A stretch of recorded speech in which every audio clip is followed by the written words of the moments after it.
Okay.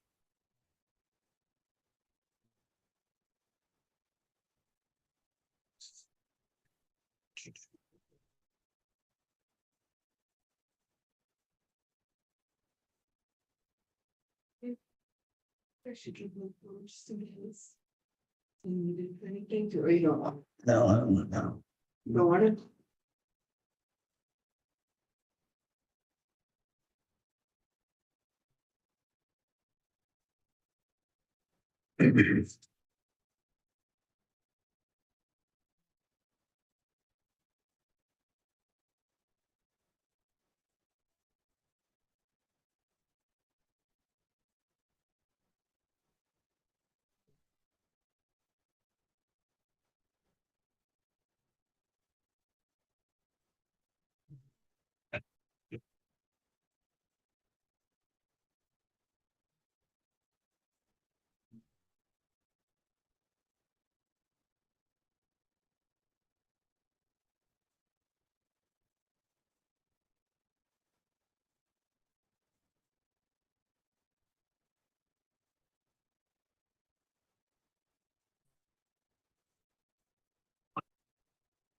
Chuck, Craig, we're ready whenever either of you want to start, but if you want to give it a few minutes. Yeah, let's give it a few minutes, okay?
So we could probably Right, I guess get we should. started, and well, you can give your Okay, okay, speech.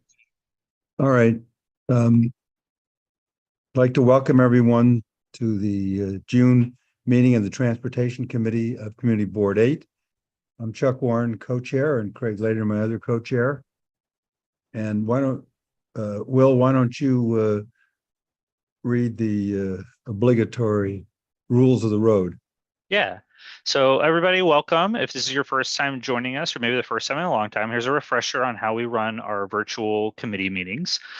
First thing, you'll notice that everybody in the meeting is muted except for our co-chairs, Chuck and Craig, and our presenters as we move through the agenda. Following each agenda item, co-chairs will call on members of the public who wish to speak. You can participate by going to the react icon on your device and pressing the raise hand button there. It's not the wave or the thumbs up, those will disappear. Only press the raise hand button once. If you press it a second time, your hand will go back down. If you're calling in from the phone, it's *9 to raise your hand and *6 to unmute whenever you're called on. Everybody be on the lookout for a prompt asking you to confirm unmuting once one of the co-chairs calls your name.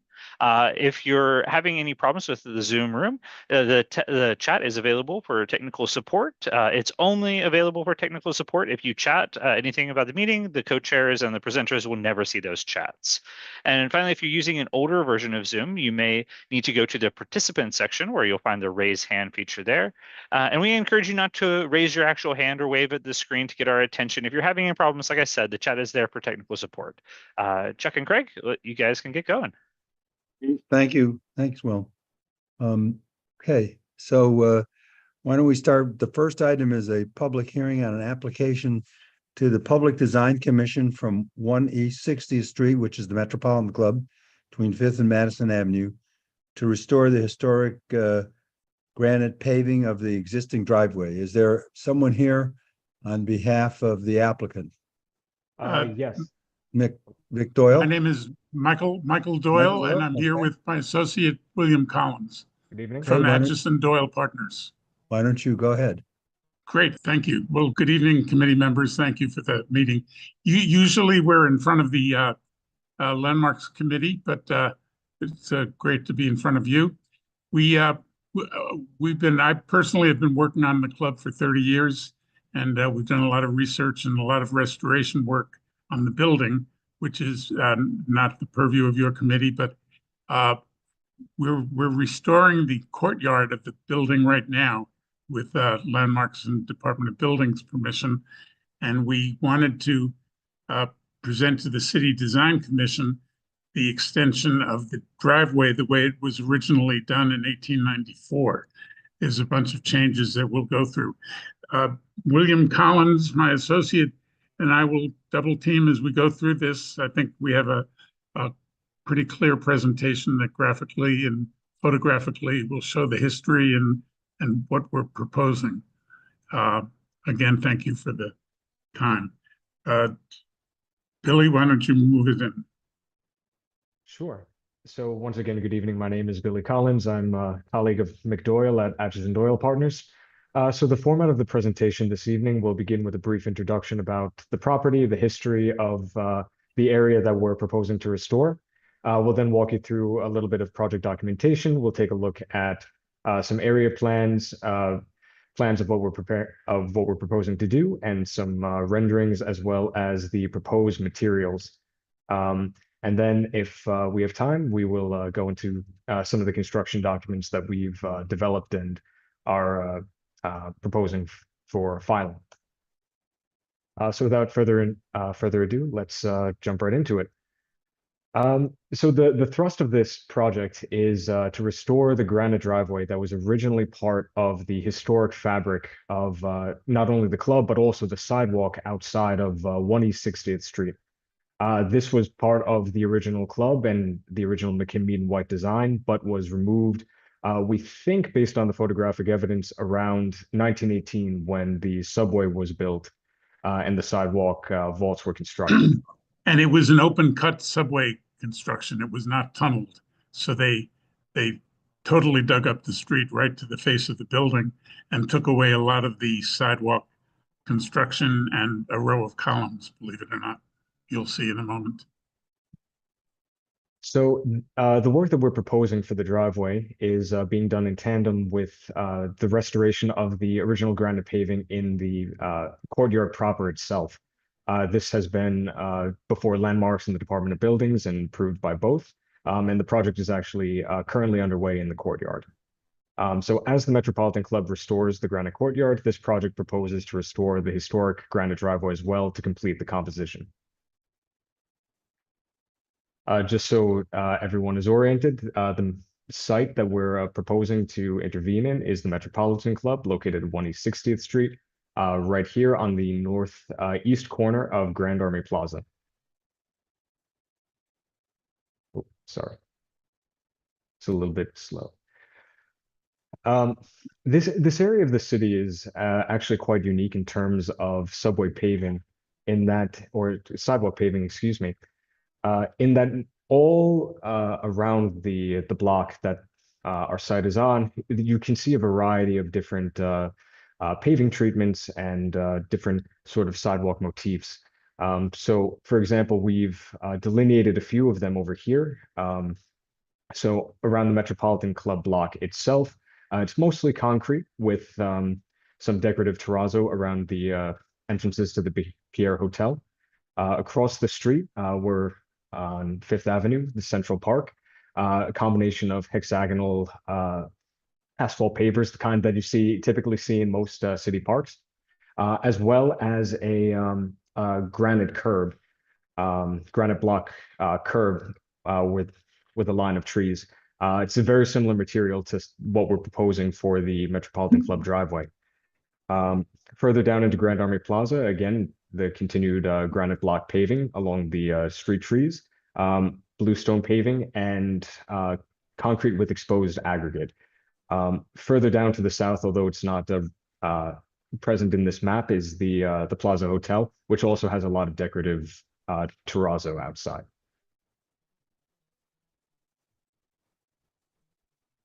Zooming in, this is the area of work that we're proposing to intervene in, the part of the sidewalk. It's about, I believe it's about 150 square feet, and it follows the footprint of the existing driveway and the existing curb cut. So we're not proposing to extend past the existing driveway. It's helpful in scale to, believe it or not, to look at the bathrooms on the left. You can sort of, since we all know what the size of those are, you can see it's not an enormous. It looks larger on the floor plans than it really is. But it was very much used in 1894 for the entry, and because it was all horse-drawn carriages came into the courtyard. Right. And So the original curb cut still exists.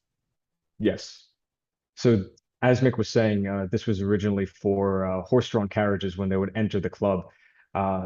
Sort of an interesting bit of history, but a lot of carriage races were actually conducted to and from the Metropolitan Club. So this was quite often a famous starting and end point for a lot of well-known carriage races.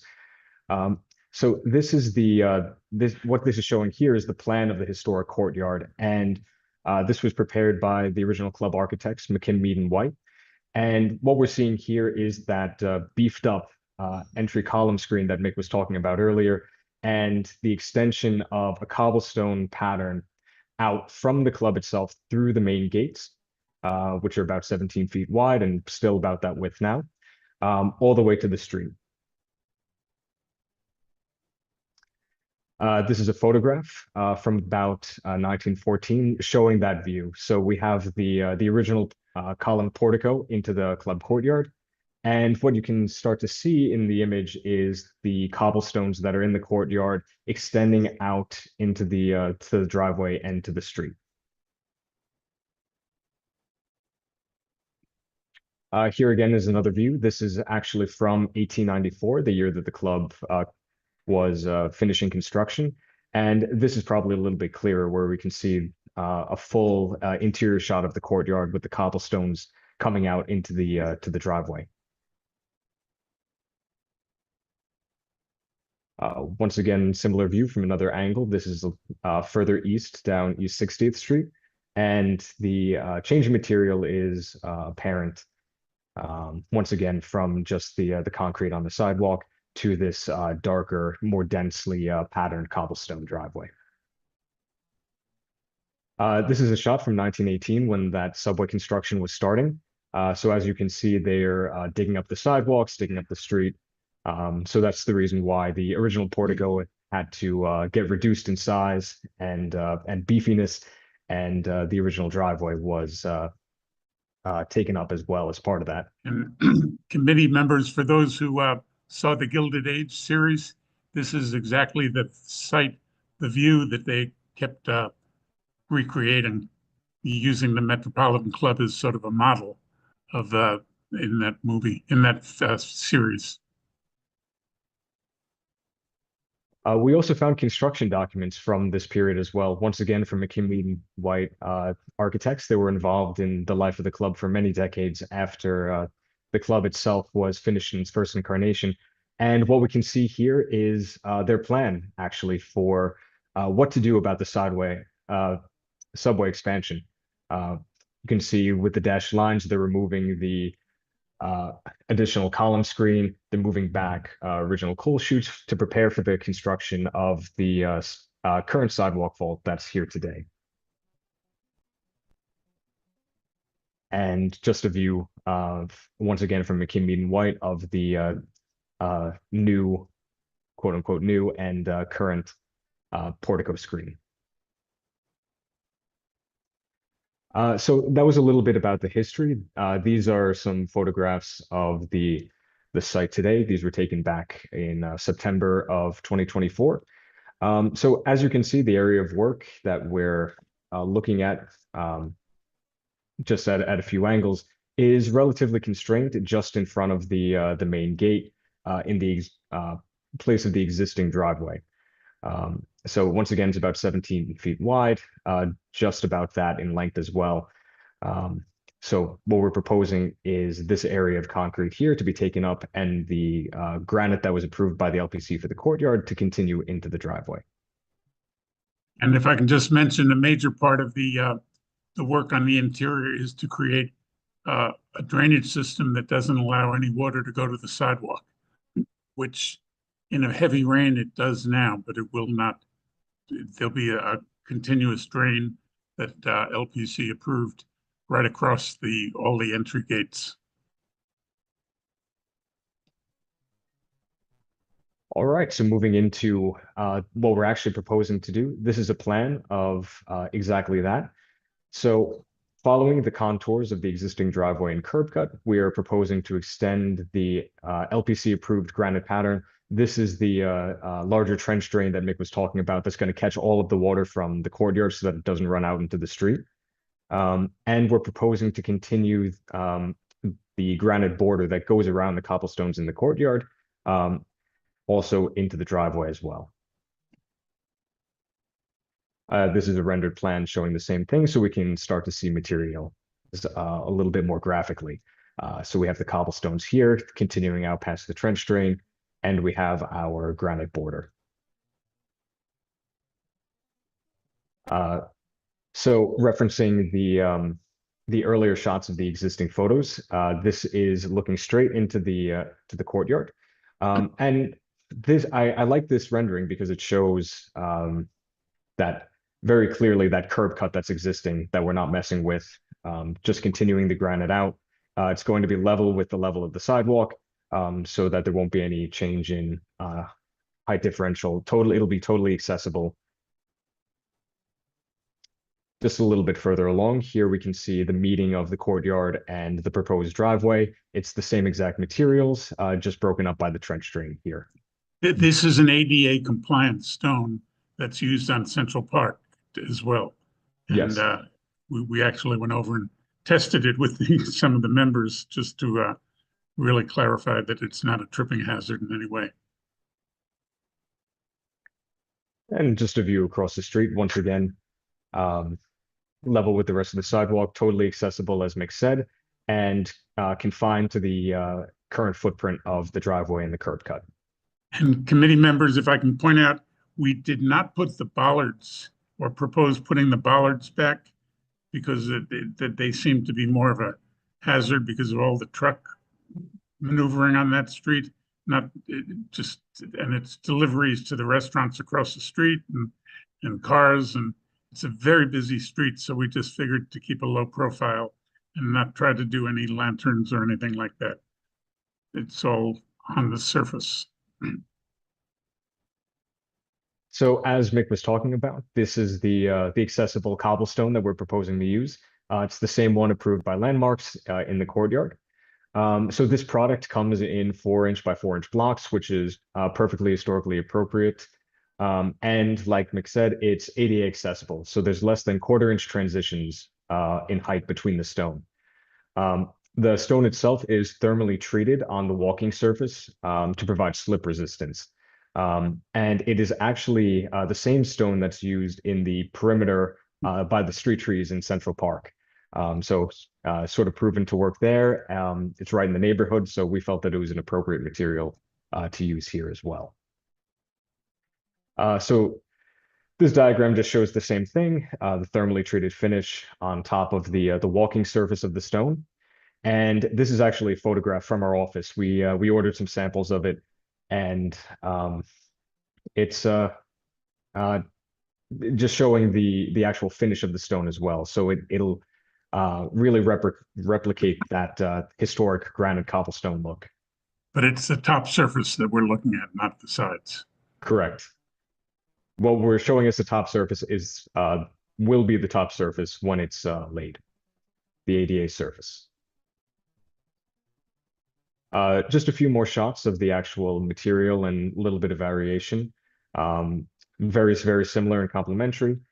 This is the actual finish of the proposed cobblestones, the 4x4 stones, and the little bit of a lighter variety is proposed for the border that goes around on the outside of the driveway. Once again, this was also approved as the border in the courtyard by Landmarks. And I think what's Well, important to say about Billy, let me just, on the construction documents, the detailing is the same as the interior on the court and has been vetted by the DOB, and the vault underneath the sidewalk was totally reconstructed 10 years ago with us and separate engineers. So it's a more modern subconstruction you can see from the sidewalk, and we're very sure of the detailing of this and the waterproofing. So we're not going to expect to find rotten steel or brick arches, etc. exactly. And like Mick said, these details were developed by our office when we originally reconstructed the sidewalk vault back about 10 years ago. So we're very sure of the detailing for adding the granite on top of it in place of the concrete that's currently there. We've paid special attention to the waterproofing and to the joints as well. So we're sure that this will be not only an attractive surface, but one that's actually quite sound as well. And Mick, unless you have anything else to add, thank you very much for your time in the presentation, and we look forward to your comments. Thank you.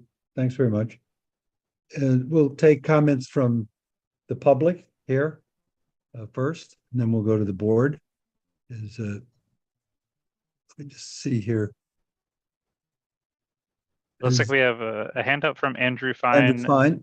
Yeah, and everybody, if you'd like to ask a question or make a comment on this application, you can go to the React icon on your device and press the raise hand button. Go ahead, Andrew. Oh, go ahead, Andrew. Yes. Short and sweet. Yes. Okay, thank you. Dylan Yen looks like comment, Dylan. So you can't see me? Cool. I'm in support of bringing back this modification. It frankly brings back some of the beautiful Beaux Arts architecture back into the Upper East Side. It's a very tasteful revival of that. Barring kind of any excessive construction requirements or shutting down the street, like I don't see why we shouldn't support it. What's the potential timeline, by the way?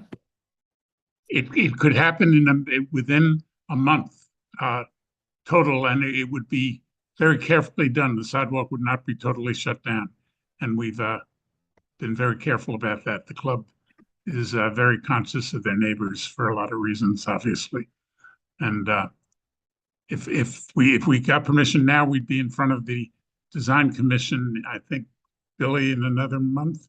Yes. And then we have the material available, so we could do it in a very clean, staged way, and we don't expect any surprises, as we pointed out in the construction. Okay. Any other comments from the public here? I don't see any. Will, do you see any? I don't see any. Okay. The board members, I see Sebastian Allen Clark has his hand up. Sebastian? Thank you, Chuck, and thank you to the presenters for the presentation. Could you jump to slide 19, please? The question I have is if you could describe how is the courtyard used, and do you expect there will be a large amount of traffic coming in and out of the courtyard? From the street view imagery, it looks like there are tables and chairs set up in the courtyard, which suggests it might not actually be used as a driveway. I'd love if you could share a bit more about that. Sure. The gates are typically closed. There's no vehicular movement in the courtyard. And the plan is to have just casual tables out there and some plantings on the side where the sidewalks are that go into the entry points, the interior sidewalks, and under the awning and on the other side. Because this building to the right is an annex building and the original women's entrance, but now it's it's a full annex to the club. So, but it's not a heavily used spot. There's an occasional reception out there. And on weddings, on a weekend, some people do the vanity of having a horse-drawn carriage pull up and or a car, but it's sized scale to actually take a crane in there, because we just did, as you can see, the building's pretty gleaming. Last summer we cleaned it and restored the stone throughout the building. So we had to restudy the engineering of that court. But again, it's used, but not on a daily basis for any events. Okay. Sure. Thank you for clarifying that. I think that if it were a higher use driveway, I would have been concerned about this, because it would have been making it seem like sort of it's a roadway rather than a pedestrian sidewalk. However, in light of what you're describing with this being an infrequently used driveway, I think it's a nice addition to the neighborhood, and I will support this proposal. Thank you. Thank you. I Thank you. assume the women come through the regular exit at this time. Oh, yes. Let me be abundantly clear. Right, no, I know. Mr. I'm just kidding. I know. Michelle Birnbaum, who's our resident expert on this committee and these issues. Sure. Thank you, Chuck. And this is a beautiful building, and I move to approve. Okay, is there a second to that?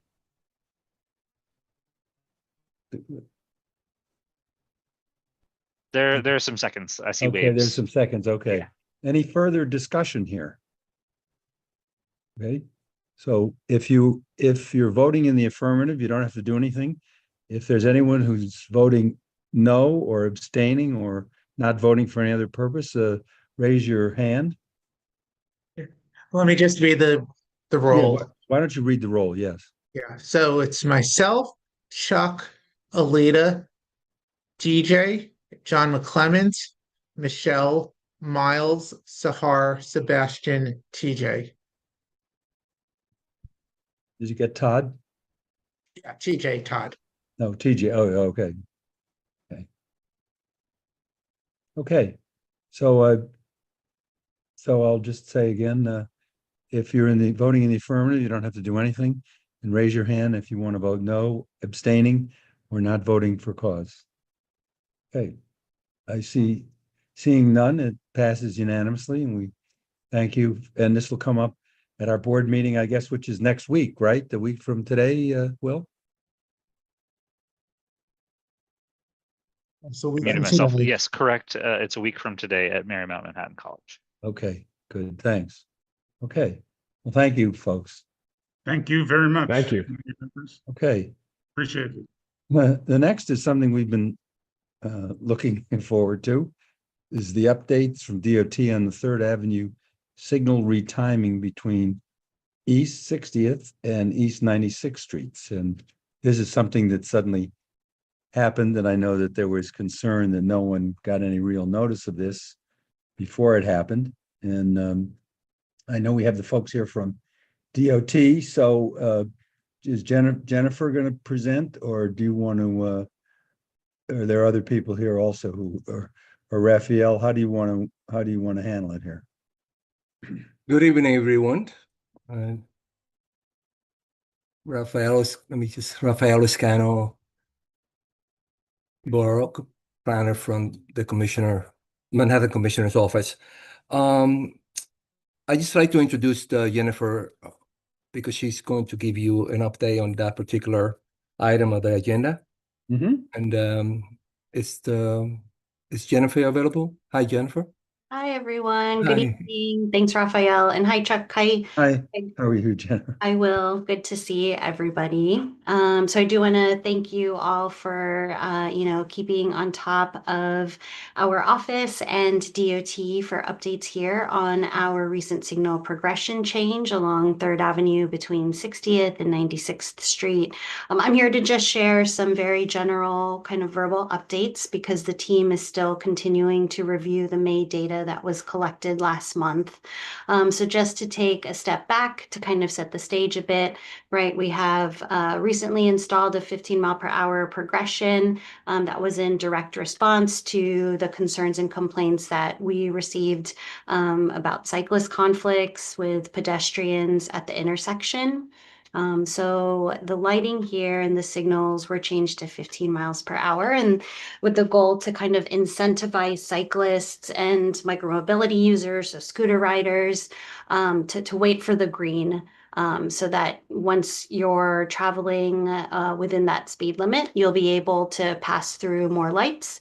And that also reduces the amount of folks that are trying to run red lights. So I mentioned that our bike unit is currently evaluating whether or not there were changes to the speeds of motor vehicles and buses across the avenue. But generally speaking, it seems as if drivers were well below those speeds before we made the signal change. And those speeds look like they haven't really changed much during the peak periods. DOT will be able to confirm that and add a bit more in the coming weeks, and Raphael will be able to continue to keep the board posted on those updates. So we're continuing to collect cyclist behavior data. We've had a few days of in-person outreach across Third Avenue with our street ambassador team. And then my office, along with First Deputy Commissioner Margaret Forgione, attended a walkthrough with CB8 Chair and Councilmember Menon a few weeks back in hopes of just continuing this open dialogue. And I'm happy to take back any questions, and Raphael will continue to keep the committee posted as we work through our data analysis. I guess, Jennifer, maybe, I don't know if you can answer, but I think, and Council Member Julie Menon was also concerned that this sort of just happened and was sprung on people. And I wondered why there wasn't some advance notice to the committee and others before this happened. Somebody at some point just woke up one day and we saw, and the lights were changed, which is not a usual procedure for DOT. Well, I'll push back a little bit there, Chuck, because we do change our signal timing, all the time without notifying community boards. If it's more of a specific to certain intersections as opposed to corridors. I know we did recent work here on Third Avenue with the complete street treatment a couple of years back, but I understand that that's the board's take on the fact that the agency didn't give prior notification to this change. But the agency in our traffic operations, our signal timing team does retime signals all the time. Well, they're minor adjustments, but it's not usually something that's like on the whole area. Point taken. And I know that we've posted some flyers following the press and the questions that we're getting from the board. There's a palm card about the green wave kind of progression signal timing that we've installed across the corridor, which I can share with the board just to have handy, because that's what we've been passing out to neighbors, to cyclists, and using as our public facing outreach. Okay, well, thanks. We'll take comments from the public first, and a number of people from the public have their hands raised, and I'll call them. Andrew Fine was I saw first, quick on the draw. Yeah, real quick. Thanks, Chuck. I love how all this outreach is like completely after the fact, like posting like laminated flyers on lampposts that look like crap. This open dialogue that they talk about is all after the fact. There was absolutely zero public input. This was not an intersection or a couple of blocks. This was the entirety of Third Avenue. This action was purely unilateral. DOT admitted that this is purely to accommodate the speed of e-bike traffic on Third Avenue for the entire Upper East Side. I mean, this is absolutely outrageous. This is at the expense it's for e-bikes, but it's at the expense of everybody is in a car, a cab, a bus, an accessoride, you name it, and it's caused nothing but gridlock on Third Avenue. I would like to propose just in advance. And, you know, and listen, I'm totally outraged by this. This is so typical of the DOT to just do something and then ask for permission later. I'd like to propose a resolution. Oh, well, I know I can't, but as a public member or whatever I am, as a member of the public, I just want to say I would love the community board to resolve to revert back to the original, the status quo, and then have the DOT come to us and ask for permission, because this is outrageous. They reduced the speed limit by 40%, and it's purely for bikes. And this is the problem with the Department of Transportation. It's only bike transportation or transit transportation.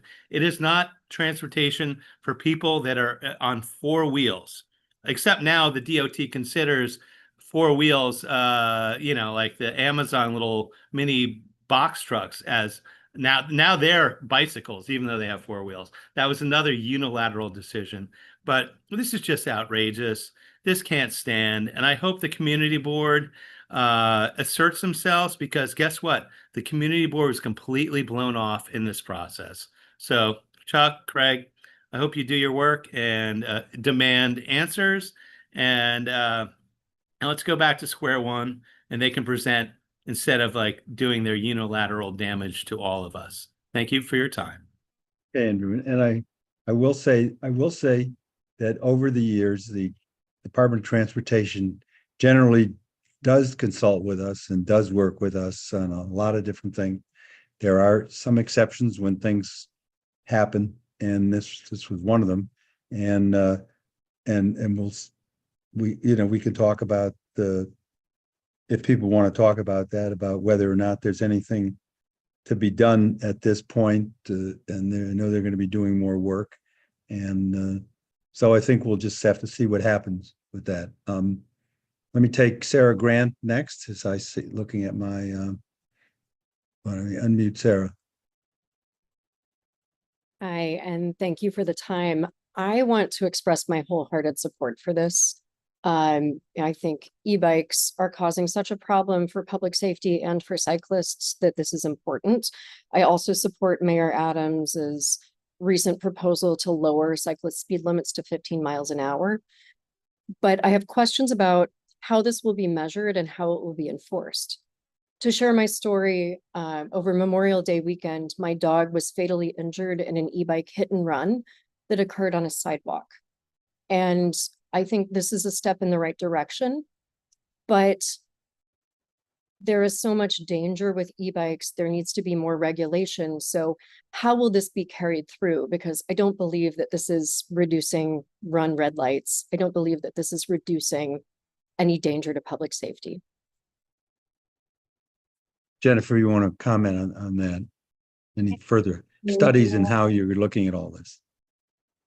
Yes, sure. Sarah, sorry to hear about your dog. And thank you for your comments. The team is continuing to review, and what I do also want to speak to in terms of slowing down traffic or putting Third Avenue into a gridlock. The average driver speeds before the modification was put into effect on Third Avenue during the peak travel times from 8 a.m. to 7 p.m. were approximately 10 miles per hour. So that's below what we changed it to 15 miles per hour. The team is, like I said, evaluating the data that was collected over the last 6 weeks. And that's really going to help provide more context as to the benefits of this. For enforcement, we are working closely, as we always do, with the NYPD and the local precincts, the Traffic Bureau, to ensure that, one, they're aware of the changes and improvements that we're putting forth on our city streets, and that, two, they're aware that they are able to ticket for red lights. So if there are problematic locations or areas and hotspots across Third Avenue or across the district that you'd like DOT and NYPD to take a closer look at, please let us know, because we are able to coordinate those efforts and focus them at those locations. Sarah, I want to mention we at a recent meeting, I think it might have been last month's meeting, we had traffic enforcement come in and discuss what they were doing. And they have a special initiative about bikes, all kinds of bikes, and they've written a lot of summonses, and they're making a real effort to do that. And enforcement, unfortunately, as we've learned over the years, can only do so much because there's limited personnel who are involved in the enforcement effort, and it's hard to just keep at it for a prolonged period of time. Yes, I would like to add, I've been in touch with the captain of the 23rd precinct where this accident happened at 23rd, at 3rd Avenue and 96th.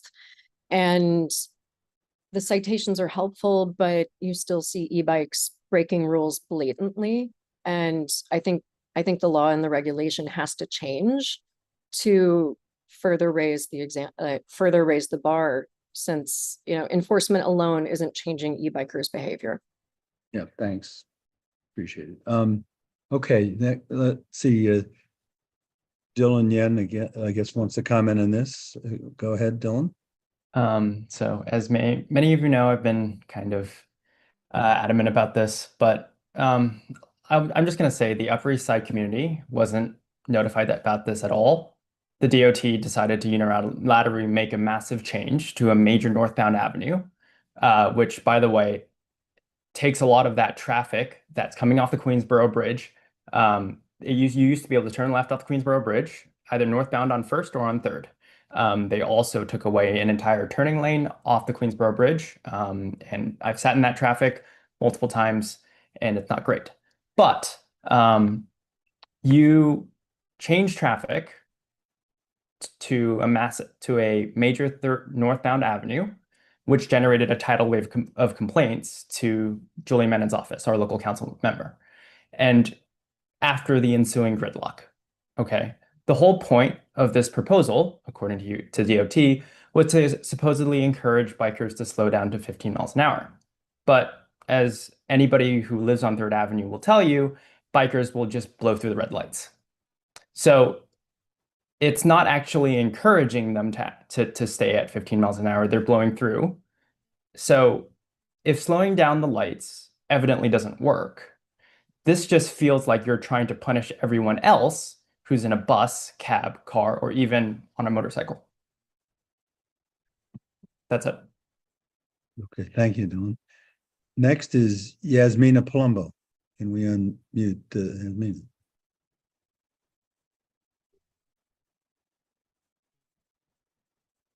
Can you unmute yourself, Yasmina? Okay, Yeah, Yasmina, you should see a prompt on your device asking you to confirm unmuting. I've sent you a prompt. You should have it.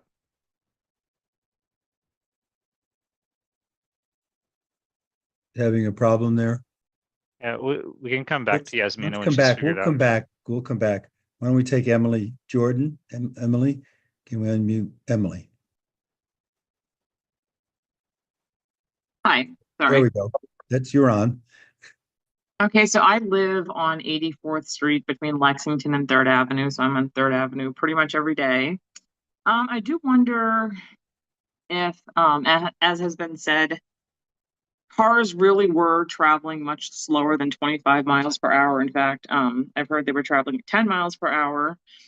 I don't understand how the DOT arrived at the rate of 15 miles per hour. From what I observed really every day, every part of 3rd Avenue, I was actually down in the 20s yesterday on 3rd Avenue, but every time there's a red light, there's like literally 3 entire full blocks that are empty. Doesn't matter if you're in the 20s, in the 80s, in the 90s. Like that seems like a humongous gap in traffic at every single light. And it just leads me to believe, unless there's some other measurement, that perhaps the timing is not correct and is not efficient. As stated, a lot of people who rely on buses, it slows the buses down considerably. So the last several times I've had to go to JFK, usually I end up taking the E train, and to do that, you have to go to 53rd on the 6th, but the 6th has been under construction, especially at night. So I've waited sometimes 45 minutes to an hour just to get a 102, 101, 102, or 103 bus. Like none of them show up to come up Third Avenue because the traffic or for whatever reason the buses are that slow. Then in a line that maybe is like an hour end to end, the buses are routinely late by 40 minutes. I've seen it, as others have said, bikes routinely, so they routinely ignore the lights, even though the city spent money getting special traffic lights just for the cyclists. They completely ignore them as if they're not there. The bikes routinely ride outside of the bike lane, like half the time they're riding in the bus lane, the regular traffic lanes, because they're always empty because they're always waiting for the red lights, which the buses ignore. It's just, which the cyclists ignore. It's just complete and utter pandemonium. And I don't understand why we fault like literally everybody except the cyclists for the accidents when they're the ones who are reckless. 99% of the time, in my opinion. As much as the DOT claims this was a safety measure, they put out a Facebook, like short Facebook video, which I shared earlier and I can share again tonight. But it literally guaranteed cyclists that they could travel with the new speed limits from 60th Street to 96th Street without hitting a single red light. It was sped up. It had like all sorts of video game music going as these like cyclists wove up the street, around pedestrians, around turning cabs, like completely reckless riding. And then when it got to 96th Street, there was a checkered flag. It's like the whole thing was, oh, it's a race, it's a speed thing. So as much as DOT claims it's about safety, I think they have a lot of mixed messaging they maybe want to examine. And then also, I think it is very telling that they've made all of these changes, spent all of this money, inconveniencing the heck out of everybody else. And this is all like months, even years before they even thought to consider maybe having speed limits for the bicycles. So again, I think that their approach is just misguided. It's sort of discombobulated. And I really think that it should be revisited, starting with these speed limits on Third Avenue, because again, they just don't seem, they seem more of a hindrance to the flow of actual traffic. Like the 95% of us who don't ride bicycles are being inconvenienced, and I think they need to review that. So that's my 2 cents. Okay, thank you. Okay, next is Jean H. If you could identify yourself also when you come on, unmute Jean. Okay, you're. Hi, can you hear me? Yeah, can you give us your full name, Jean? Sure, my name is Jean Han. I drive through the Upper East Side every once in a while for work-related reasons. And the new change in the speed limit, it's a nightmare. I just cannot believe how far the city is going to coddle bicycle riders who cannot follow traffic laws. I mean, it's simple. Pedestrians follow the law. Look both ways before you cross the street. Automobile drivers, they have to get a license. They get tested in order to get their license. But bike riders, no, let's just, change traffic light signals to accommodate them. It's ridiculous. I just don't understand like what our city is doing. The prioritizing of cyclists who only, cycles only carry one person, and how much cargo can they carry? Not much. Cars are the most efficient way for people to travel, for people to transport equipment, to transport supplies, whatever it is that they're doing that's related to their jobs. And yet we are coddling to a two-wheeled,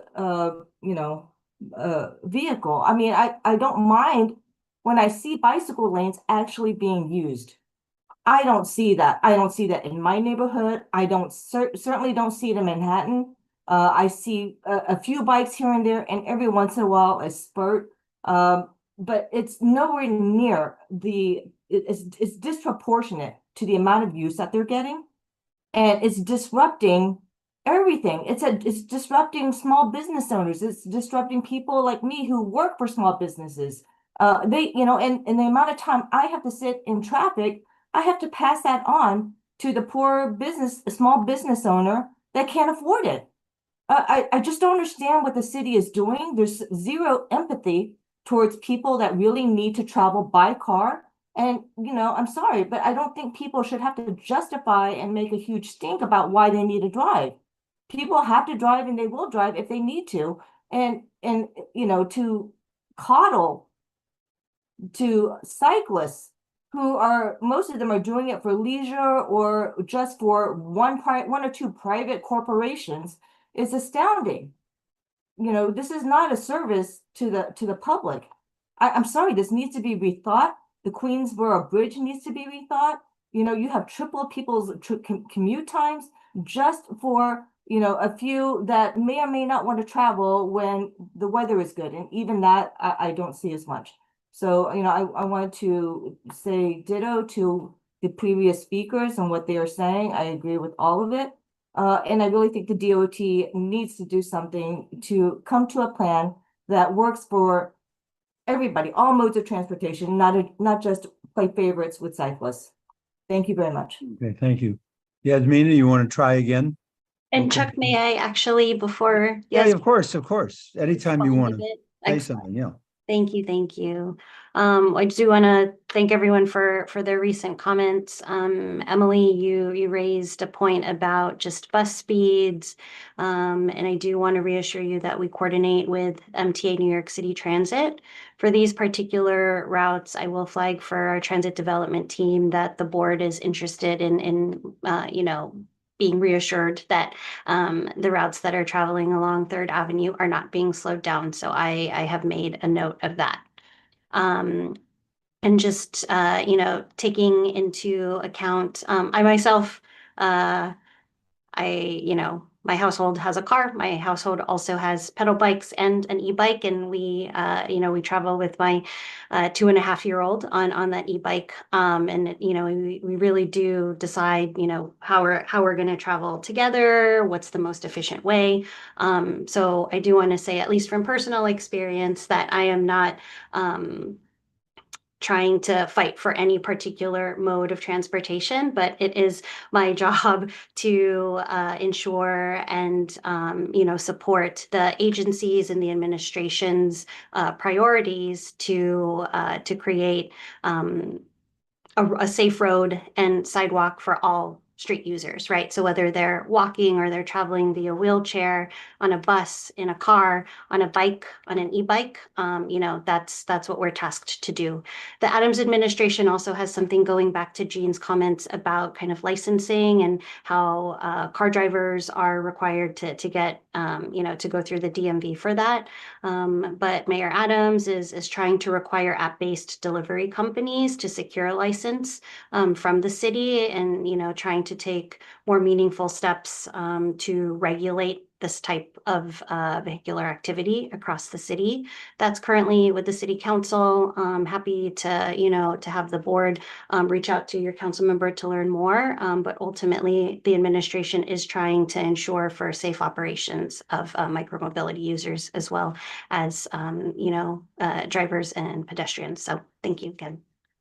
Yeah, Jennifer, we've passed a resolution here at our board, calling for some kind of registration so that the bicyclists would have something on there where they could be identified. And if they violated laws, they could be reported, because you could actually have some kind of thing there on the bike that would identify them. It's not a full licensing procedure, but something that would at least identify them. Yasmina, why don't we try again to unmute you, and so we can hear from you. Oops. There you go. Okay. So, hi, thank you. So I am not a driver. This impacts me as a pedestrian and a bus rider and a parent of 2 children.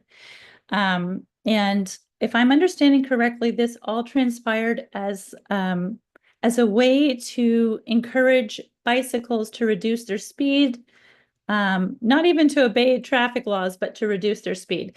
I remember a time in New York City before e-bikes. I believe it was 2021. And I have to say, I am absolutely mystified with the prioritization of e-bikes in our city. It feels like a grand experiment with the conclusion already come to. So we're experimenting, we're learning as we go, but we're not listening to what we're learning. And if we were listening to what we're learning, we would realize e-bikes are a disaster in New York City. I have never felt so terrified walking on sidewalks, crossing the street, as I have in the last few years, subjected to lawless e-bikes, speeding, completely unaccountable. And now apparently my tax dollars are being spent on studying them further and reducing traffic speeds just so they will obey the laws. It's outrageous. It's truly outrageous. And when I say I'm mystified, I feel like there's something not being told to the public. None of this makes sense. E-bikes don't make sense in Manhattan. We have bicycles, which are, better for the environment. The bike lanes, I think they're charming. I don't ride a bike myself. That was nowhere near as terrifying as when e-bikes came to us. And I would really hope the DOT would start to not just conduct studies, but actually implement their findings in a way that ensures our safety. Thank you.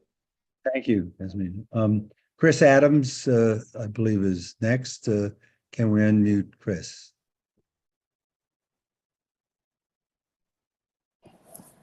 Yep, you're unmuted. Hi, good evening. I'm sorry I don't have my camera on. I'm at work and the work computer doesn't have it. But I do want to push back on Jennifer from DOT related to communication, because if this wasn't a big deal and they change lights when they want to, then this wouldn't have been a press conference with Commissioner Rodriguez and Transportation Alternatives downtown and something that was televised in front of cameras. This should have been in front of CB8. Julie Menon's office should have known about it, and the community should have had an opportunity to speak about it. I do want to talk as a cyclist and also a person that drives and takes mass transit. The bus, 3rd Avenue bus, I've stopped taking. It's herky-jerky now, back and forth because of the lights. It's all stop signs going up the avenue. I asked the bus driver last week, what is your take on this? He said, this is a disaster. He's like, the double parking, the slowing of lights, the intersections not clearing. He's been getting stuck in the box. It has been a problem. On 96th Street, I don't know if CB8 has gone over there or you went with Julie, they reduced traffic from 4 lanes to 2 lanes. So if you're going up 3rd Avenue to make the right onto 96th Street to go to the FDR, you are now getting bottlenecked because traffic is not able to turn right. You're getting bottlenecked from 96th Street down into the mid-80s at the very least. In addition to that, during DOT's outreach effort, at the time that I was at the tent visiting with them, 22 e-bikes ran the red lights. And I pointed that out to the person there, and they said, yeah, it doesn't seem like it's really working. Your own person said that. 59th Street, 3rd Avenue going up, making the right. 62nd Street, you can't make the right anymore, so you have to turn left to go to 3rd Avenue because of that removal of the turning lane. Traffic is backing up in the high 50s to the 60s now and not clearing intersections. Cyclists are 2% of commuters in New York City. And we are prioritizing a major avenue for 2% or less of commuters. I think this is coming off as a demonization of drivers. This is not a game of Sim City. This is not a game of let me try things out and figure out these are people's livelihoods. We have transportation needs, bus needs, driver needs, and cyclists, but this is all wrong. Thank you so much for the time. Thank you, Chris. Let me go to Evelyn David, and then I'll go to Andrew Pine, because you spoke before on this. Evelyn, go ahead. Hi, good evening, everybody. Listening to this, I thought when I saw it on the agenda, I thought, oh, they're going to talk about there's a problem with the lighting system, and they're going to fix it. Huh. I was on it. I went up 3rd Avenue driving. I thought, this is horrible. Okay, the message is don't go on 3rd Avenue anymore. Also, we are going and stopping and starting, okay, and the e-bikes are zooming past us, and they're not stopping at the lights. No way, no way, no way. The idea that you would let people buy e-bikes that go faster than cars in Manhattan a lot of times with no licenses? Are you kidding me? Who came up with that one? I mean, everything, nothing, it's like nobody is thinking, if you teach kids if you give an inch, they will take a mile. And that is a silly thing to say, but it's completely true. The bikes, the e-bikes, going on sidewalks and scaring people, or no, I'm sorry. That's, you know, that's terrible. Anyway, you know, hopefully, you can at least increase the speed a little bit. I don't see how making it 15 miles an hour is stopping the e-bikes. They're just blowing through the lights and leaving us sitting in the dust. Actually, that's what's going on. So if DOT actually thinks about this, like, maybe that's what's happening, and reconsiders, at least raise it up at least to 20 miles an hour, because 15 is just really, really, really messing up the traffic and causing the one thing that congestion pricing, which I hate, completely hate, as all of you know, that has actually gotten the traffic on some avenues to either there's a less traffic or it's moving better. Not on Fifth Avenue anymore. And now I notice that Fifth Avenue, now it's 2 lanes. I'm like, who did that? Oh, I'm sorry. You guys did that. Somebody did that. Why would you do that? Anyway, it's really too bad. It's really, really, really too bad. You know, we all have to live together. We don't want to be at war with each other. If you have to go someplace in a car, you don't want it to be like plotting out those streets because, you know, anyway, that's what I have to say. And the people that are analyzing this situation are really, really, really on it, on the mark. And I hope the DOT is listening. And you definitely need to increase it. You need to increase it. Okay. And the other question I have for you is, you didn't put any signs up. There are no, you know, if you're in the country on a road or someplace, there's a street sign. Now, it would be questionable about where you would put the signs, right? The speed limit sign. So I guess that's not a good idea. But anyway, hopefully you will reconsider and you listen to this. And somebody comes up with little license plates that you put on the back of city bikes. Easy to track that person because they have to put a card in. Okay. All you have to do is the policeman registers the card, knows exactly the time, and knows exactly who that person is. For e-bikes, slightly different, but at least they would be able to find the person that blew through the light or was on the sidewalks. Anyway, those are my thoughts, and thank you everybody for being so on this subject. Okay, thank you. Good. Thanks, Thank Evelyn. you. Okay, last public speaker looks like Andrew Fine. Go ahead, Andrew. Thanks, Chuck. Much appreciated. Yasmina was asking like why this is happening. And the reality is at the end of the day, big money, big apps have an outsized influence on our politics. Lyft, which owns City Bike, is throwing millions of dollars into these elections. DoorDash is throwing millions of dollars into these elections to some candidates that I actually support because they're you know backing winners. But at the end of the day, they're getting their way. And I want to say, Sarah, I'm so sorry that your pet was killed on 96th Street a week or two ago by a wanton e-bike on the sidewalk. And this is something that that we just can't enforce. There's no enforcement without accountability. And I myself have been advocating for Priscilla's Law, which would put a license plate on every motorized e-bike and scooter for the last 2.5 years. And the reason why we have not been able to prevail, because the vast majority agrees with this reform, it's a simple and inexpensive reform, is that the special interests are fighting us tooth and nail every step of the way. And the council members that are funded by the special interests in Transall are fighting us. And I'll tell you one thing, is whether it's a 15-mile-an-hour speed limit on e-bikes, just say like Mayor Adams' proposal, which he told me to my face that he supports Priscilla's Law, yet his Department of Transportation Commissioner came out on December 21st and said, that's not really how we feel about things.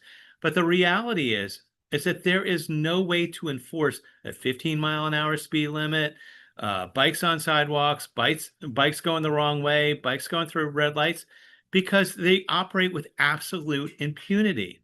That's where we need Priscilla's law. Priscilla's law would simply put a plate on anything with a motor, and then if somebody gets mowed down, including pets, sadly, there may be a way to actually enforce and figure out whose bike did this. And it's common sense. I'm so sorry that our city government is ruled by special interest.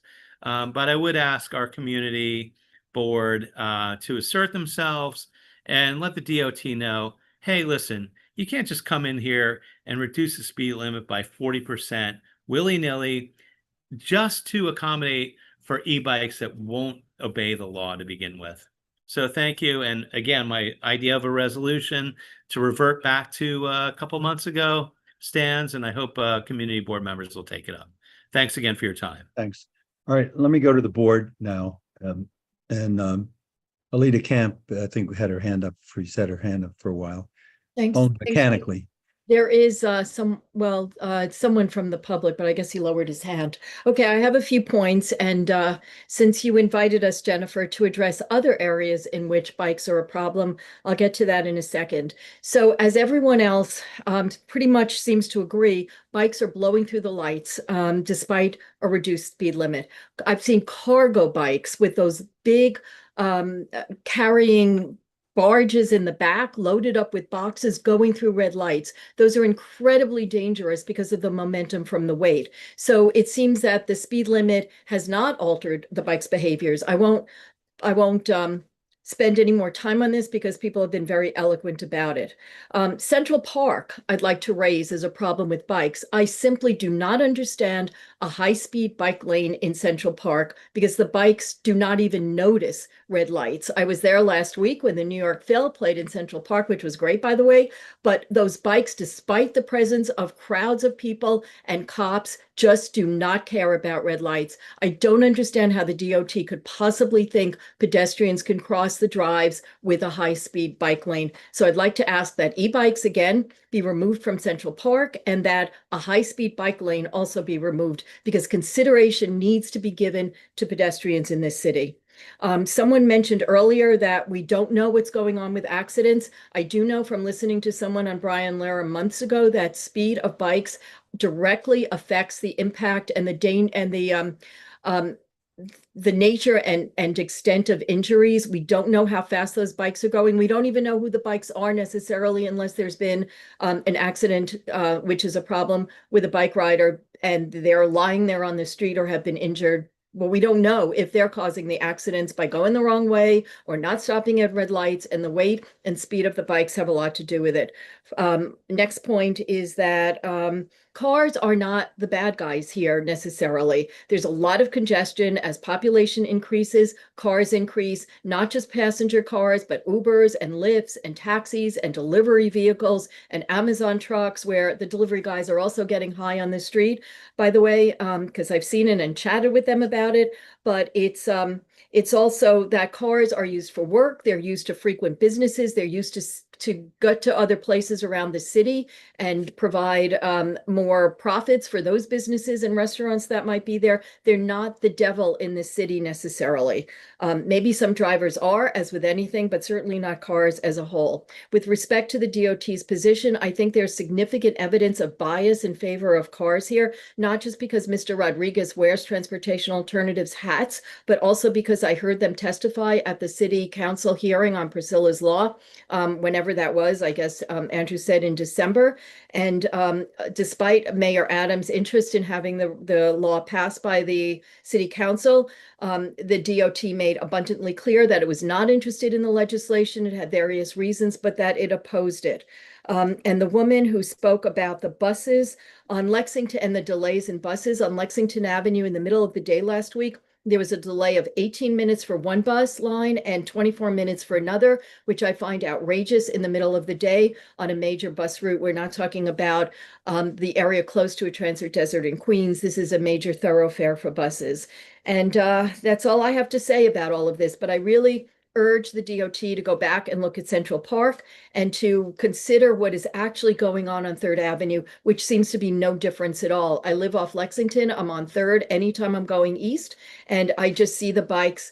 There is no difference in their behavior. They don't even use the bike lanes. They're in the middle of the road, and it's not just on 3rd Avenue, it's on 2nd Avenue, it's on any avenue with a bike lane. Some of them are in the bike lane, and a lot of them aren't. So the city is giving way to bikes and transportation alternatives with the acquiescence of DOT is furthering this. So thank you very much for your attention. And Jennifer, thank you for inviting us to speak about all the areas with bikes. And thank you, Chuck and Craig. Jennifer, anytime you want to interrupt, say anything, you can just let me know. Of course, thank you. And I am taking plenty of notes if you can hear my keyboard tapping. Oh, no, I don't think we can hear. But okay, perfect. But yeah, Alita and Chuck, we're always happy to follow up on areas of concern. Good. Next is DJ Falkson. One of our newer board members. I want to welcome him to the committee. I don't know if he's, and go ahead, DJ. Thank you, and I'm sorry if there's some background noise. Oh, you couldn't hear you there. Oh, can't hear me at all? Well, we're going in and out a little bit. Okay, let me do some really fast. Let me do this. Okay. Can you hear me now? Yes, that's much better. You can hear me now, okay? Yeah, yes. Okay. Go ahead. Thank you for the welcome. Sorry about the noise. I am someone who bikes regularly in the city. I've seen the impact of the kind of green light corridor on 3rd Avenue. I think it's been a little calmer. It's been more predictable. I think it's certainly been safer for cyclists, but also for pedestrians. I think it's a smoother flow, and there seems to be less conflict at intersections, to me, between pedestrians and cyclists, at least. So it makes the street function a little bit more efficiently. But to be clear, listening to all the comments, cyclists, myself included, we do have a responsibility to follow the rules of the road, riding safely, stopping at red lights, respecting pedestrian space. It's all very important. And definitely the growing presence of e-bikes, especially in delivery, has brought a lot of challenges. And I think it's fair that New Yorkers want clearer expectations and better enforcement there. And the city should definitely work with delivery platforms to set standards. And I think pretty much all the mayoral candidates have put out some type of comment around that, which I think is a good development. But I think it's good to keep this in perspective. The green light corridor, it's not an indulgence for cyclists. It's meant to be a tool for making streets safer for everyone. Individual bike riders may break rules, but to keep it in perspective, it's car traffic that continues to pose the greatest systemic threat, to life in the city.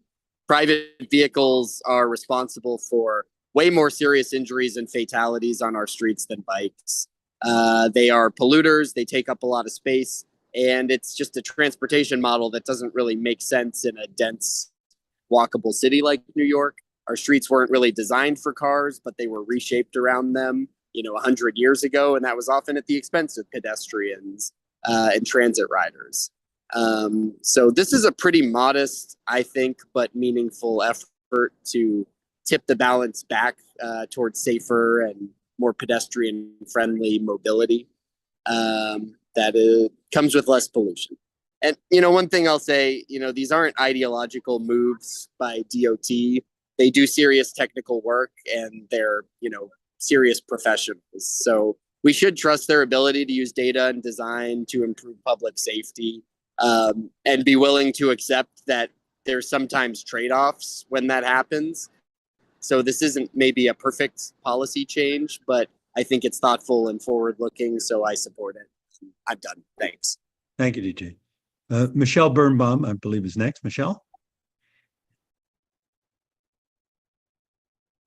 Yeah, thank you very much. I have a few comments. First to Sarah, who, of course, my heart goes out to her about that accident, fatal accident. My question is the police looking into this as a criminal offense? Are they looking for the person? Because there's no license, you couldn't identify a person, but there are cameras around there, and they should be looking for this person as they would look for anybody committing a crime like that. He was on the sidewalk and and committed a fatality. And I just hope that there's some serious investigation going on to find and prosecute the person who did this. I hope that's the case. If it was south of 96th Street, it's actually the 19th precinct. And Sarah, I know you mentioned the 23rd, so I assume it was north of 96. But irrelevant, I just want to make sure you reported it to the right precinct. But irrelevant, whichever precinct it was in, it should be absolutely approached as a crime. And talking about offenses that cyclists commit, the other day I stood with horror, my mouth open, as a young woman pedaled a pedal bicycle the middle of Park Avenue with 3 babies on the back seat. 1, 2, 3. The oldest could not have been more than 3, 4 years old. Speaking to their size, or she couldn't have gotten 3 babies on the back of a bike. No helmets on these babies, not that it would matter, because if that bike ever hit a pebble, a rock, a bump in the road, or was even tapped by another vehicle, it would be a catastrophe beyond measure. Where are the laws and rules and regulations guiding what you can carry on a bike? How many people could be on a bike? What is there anything? To my knowledge, there's nothing. The poor judgment of this, whom I assumed was the mother, the poor judgment was unbelievable, unbelievable, and something should be done about it. There were a lot of people on the call, such as Jean and others, who expressed very valid, make sense sentiment about this. And the fact about whether or not this is an ideological thing with the DOT really should be more seriously addressed. The ideology is rooted in the DOT and had started probably 11, 12 years ago, as far as I've been approaching it. And as members of this board know, I've been speaking out against it. There was an effort to put more and more entities of all different kinds, and now added to that group are skateboards, but to encourage more and more entities on the road. The more and more entities you have, the more and more problems you're going to have. You cannot account for them all. The other day I was driving, I had a bike coming towards me in one direction, wrong way. I had a skateboard coming towards me, not to mention the taxis, the buses, and the regular traffic. It's absolutely impossible out there. I have a young grandson who's learning to drive. He's driving in the city. Tip my hat to him. Not easy for a new or inexperienced driver. I want to relate this to another issue because it goes to enforcement. And one of the things with this city in general about everything is they create programs, offer changes, and they never put the money behind enforcement that they should, so that they can cope with the reality and the effects and the consequences of what they are proposing. So the fact that they have all these new entities on the street, the new red light, the new stop on red light, everything that they have not increased in conjunction with that, the monies appropriated for enforcement. And this is true in almost everything with every agency in the city. I'll give you another example. I'm the co-chair of the vendor committee. There is illegal vending in Central Park and all over the city. There are no vendors permitted in Central Park unless they have a specific contract. Cut fruit is against the law to sell on city streets because of sanitary issues and others. We met with inspectors, we met with PEP officers.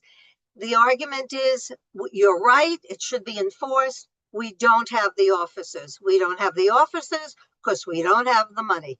Our committee passed a resolution asking our board chair to please write a letter to the entities that be to appropriate more funding. So one, to the agencies that govern vendor regulation and compliance.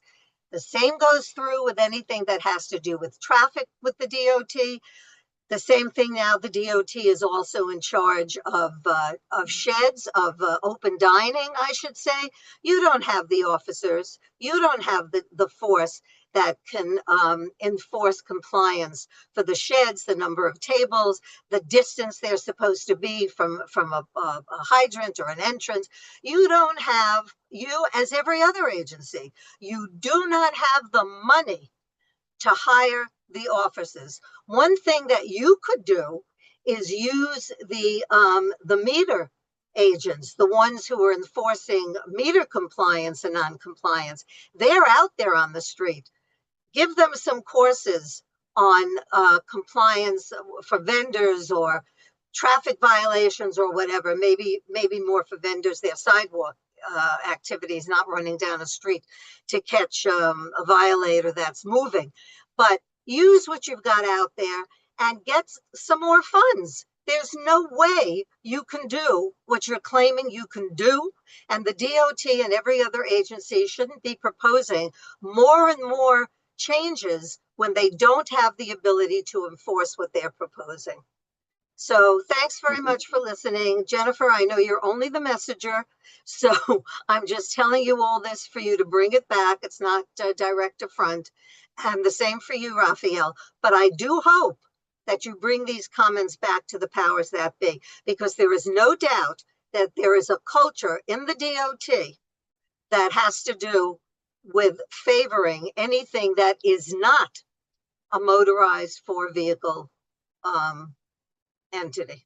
Thanks very much.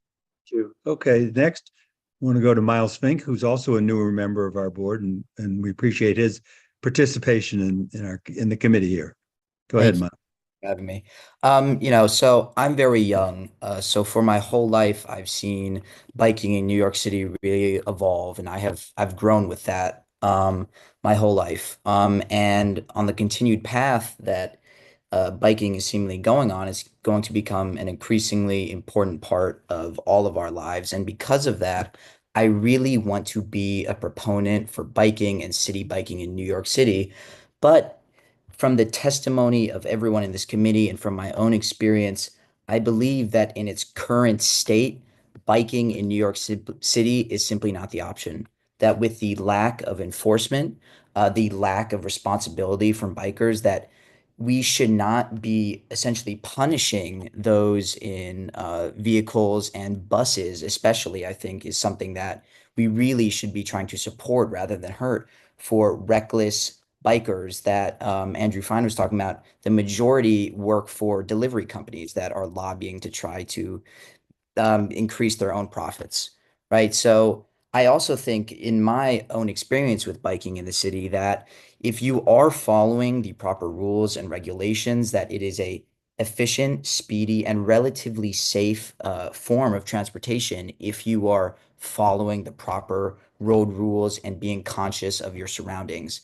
So in my perspective, it feels like we are punishing cars and buses and things of the such for a seemingly non-issue for responsible bikers.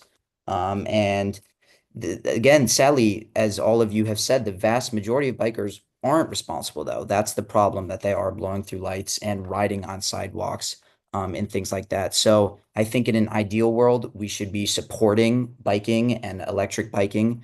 But in the current state that it is, I think that we should not be prioritizing biking over regular traffic. So that's my piece. Thank you. Thanks, Miles. All right, I'll take there are a couple more people here from the public who want to speak. Daniel Zola, who hasn't spoken. Why don't we unmute Daniel first? Hi. Go ahead, Daniel. Yeah. Hi, I just wanted to say my piece, which is this matters to me as a cyclist living in the Upper East Side. where 75% of people do not own a car. I just wanted to highlight one thing, which is that the reckless delivery e-bikes, which, as mentioned before, make up a majority of the rule breakers, are reckless because the companies incentivize it. Also, to say that pedestrians look both ways all the time and that cars follow all rules all the time is not true, at least in my experience. I personally have been cut off many times by drivers when I'm in the dedicated bike lane and was in an accident that came from a car not yielding to bikes as is according to the law. Also, I wanted to add for context that the Upper East Side contains the densest square kilometer in the United States. And I just wanted to say that. So thank you. Thank you. And we'll let Dylan Yen speak again if he's fairly succinct here. Of course. So, Jennifer, welcome to CB8. Thank you for your time. As you can tell, there's quite a lot of backlash. So, I will say, instead of pandering maybe to the Uber, DoorDash, and Transalt Open Plans lobby, I would encourage the DOT to work on maybe eliminating the gridlock for all the road users, rather than manufacturing congestion to pander for the very few, right? I'm on two wheels. I have a bike, I have an electric scooter, and I have a motorcycle. It's really funny because on a motorcycle, it's actually very dangerous now on 3rd Avenue because I can't get out of a shadow of a bus before I hit a red light. And it requires me to do things that are quite illegal to get out of a shadow sandwiched between a bus and a truck. Previously if you're going 25 miles an hour, traffic usually spreads out and things are a lot safer, especially as we're getting warmer and you get more motorcycles, you get more motorized vehicles on the road. I would also encourage DOT to look at Project Greenlight, which was a success in Boston, and I think Sebastian can probably speak more to that. It might be worth looking at it to find something like a happy medium speed, where everybody's happier and buses and trucks aren't lurching from light to light. Thank you. Thank you, Dylan. Now I don't know if the board members still have their hands up further to talk. Yeah, Chuck, I would like to actually say a few things and ask a few questions. Yeah, of course. Yeah, and I do think did Emily Jordan speak before? Yes. Okay, I just wasn't sure. Okay, I want to make sure that I wasn't speaking ahead of anyone who hasn't spoken before. First, I just do want to thank Jennifer for coming out tonight and speaking to us and providing this update. Just in terms of what you said and in following up, Chuck, on some of your comments. So I do understand that it can't be expected that every modification to any signal in which the timing is changed, that it will ultimately be coming through the community board. It's just not realistic. And I actually don't necessarily believe that all changes all signal timing changes need to be vetted by us before being implemented. Like DOT, they are the experts in terms of how to most effectively and safely move people and vehicles and goods around the city. But I do agree that a change of this significance would have certainly benefited from advance notice. And I think that was frustrating. And we heard that tonight. I myself was in a vehicle before it was announced, and my initial thought when I realized that the signals were slowed down was that there was a technology issue and that caused the signal timing progression to be off on 3rd Avenue. And then within a few days, I saw the stories about what actually happened, and that's just not an ideal way for users to learn of these changes. So I would hope that if this pilot is going to be expanded elsewhere, that there is more outreach and education and notice provided, not because it needs to go through an administrative process, but because it would actually be helpful to allowing people to understand what is happening and not be frustrated off the bat if they are taken by surprise and feeling as if they are being penalized or punished for it. And I don't think I just want to disagree fundamentally with the idea that this project is being done with malintent or to try to punish people in cars. We know the history of the Third Avenue corridor being among the most dangerous in the city. And as a pedestrian, I feel infinitely better about crossing the street since the signal timing change has gone into effect. So I eagerly await a more comprehensive analysis of the data that's being collected. And I'm hopeful that it will ultimately be determined that it is slowing down bikes and making the street safer for pedestrians. So just along those lines, I would suggest that the framing of this initiative is perhaps causing some of the consternation that we're hearing tonight. There seems to be an impression that this is really just focused on bikers, but I think this is really a safety measure that affects everyone. I do find it ironic that there's a frustration about the attempt to slow down bikes, which is the stated intent of this effort. Yet many of the concerns that have been raised tonight are in regards to bikes going too fast in general and being a threat to the public. I think it, I, I think it's important to note that not every person on a bike, or even a majority, blow through lights and disobey laws. Yes, we know it happens. We know there are bad actors. We know that we need enforcement and we need to see bikes operating more safely as a whole. But there are plenty of bad actors behind the wheels of cars and other modes that are just as dangerous or even more dangerous in the way that they act. So I just want to keep that in perspective. So just a few questions that I have. So I think part of the challenge of here is that the posted speed limit remains 25 miles per hour, but it's been effectively reduced to 15 miles an hour. So I think there would be less confusion or frustration if the posted limit matched the effective travel speed. So I'm wondering if that has been considered for this corridor. And Jennifer, you could let me know whether you want me to go through each of my questions first, or if you want to answer them one by one. I have 3 questions. Yeah, I think that's fine. We can do one by one, Craig, and thanks for your comments and questions and ongoing partnership, of course. Yeah, I know that there are signs now that call out that the new speed limit is 15 miles per hour, or rather the signal timing is timed as such. But I will confirm on the larger signage question. Okay.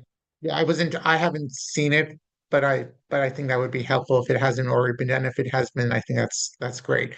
And then just how many minutes is this costing people who are driving the corridor in cars?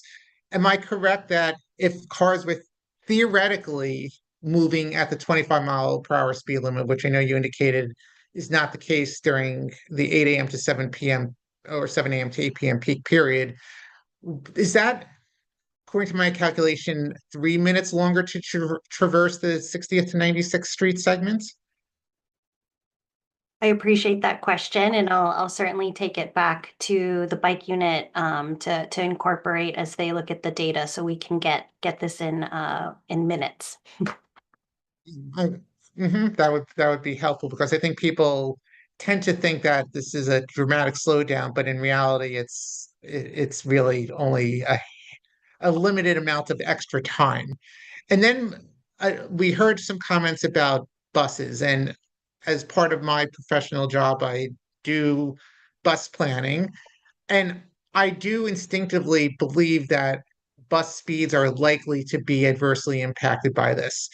So I want to take this in a different direction, because I think that this is a potentially great opportunity for signal priority to be introduced on the corridor to ensure that buses aren't being adversely affected. So I'm wondering if that's been discussed as a possibility on this corridor, along with the signal timing change, and especially given that the bus lane was recently introduced as part of the Complete Streets upgrade.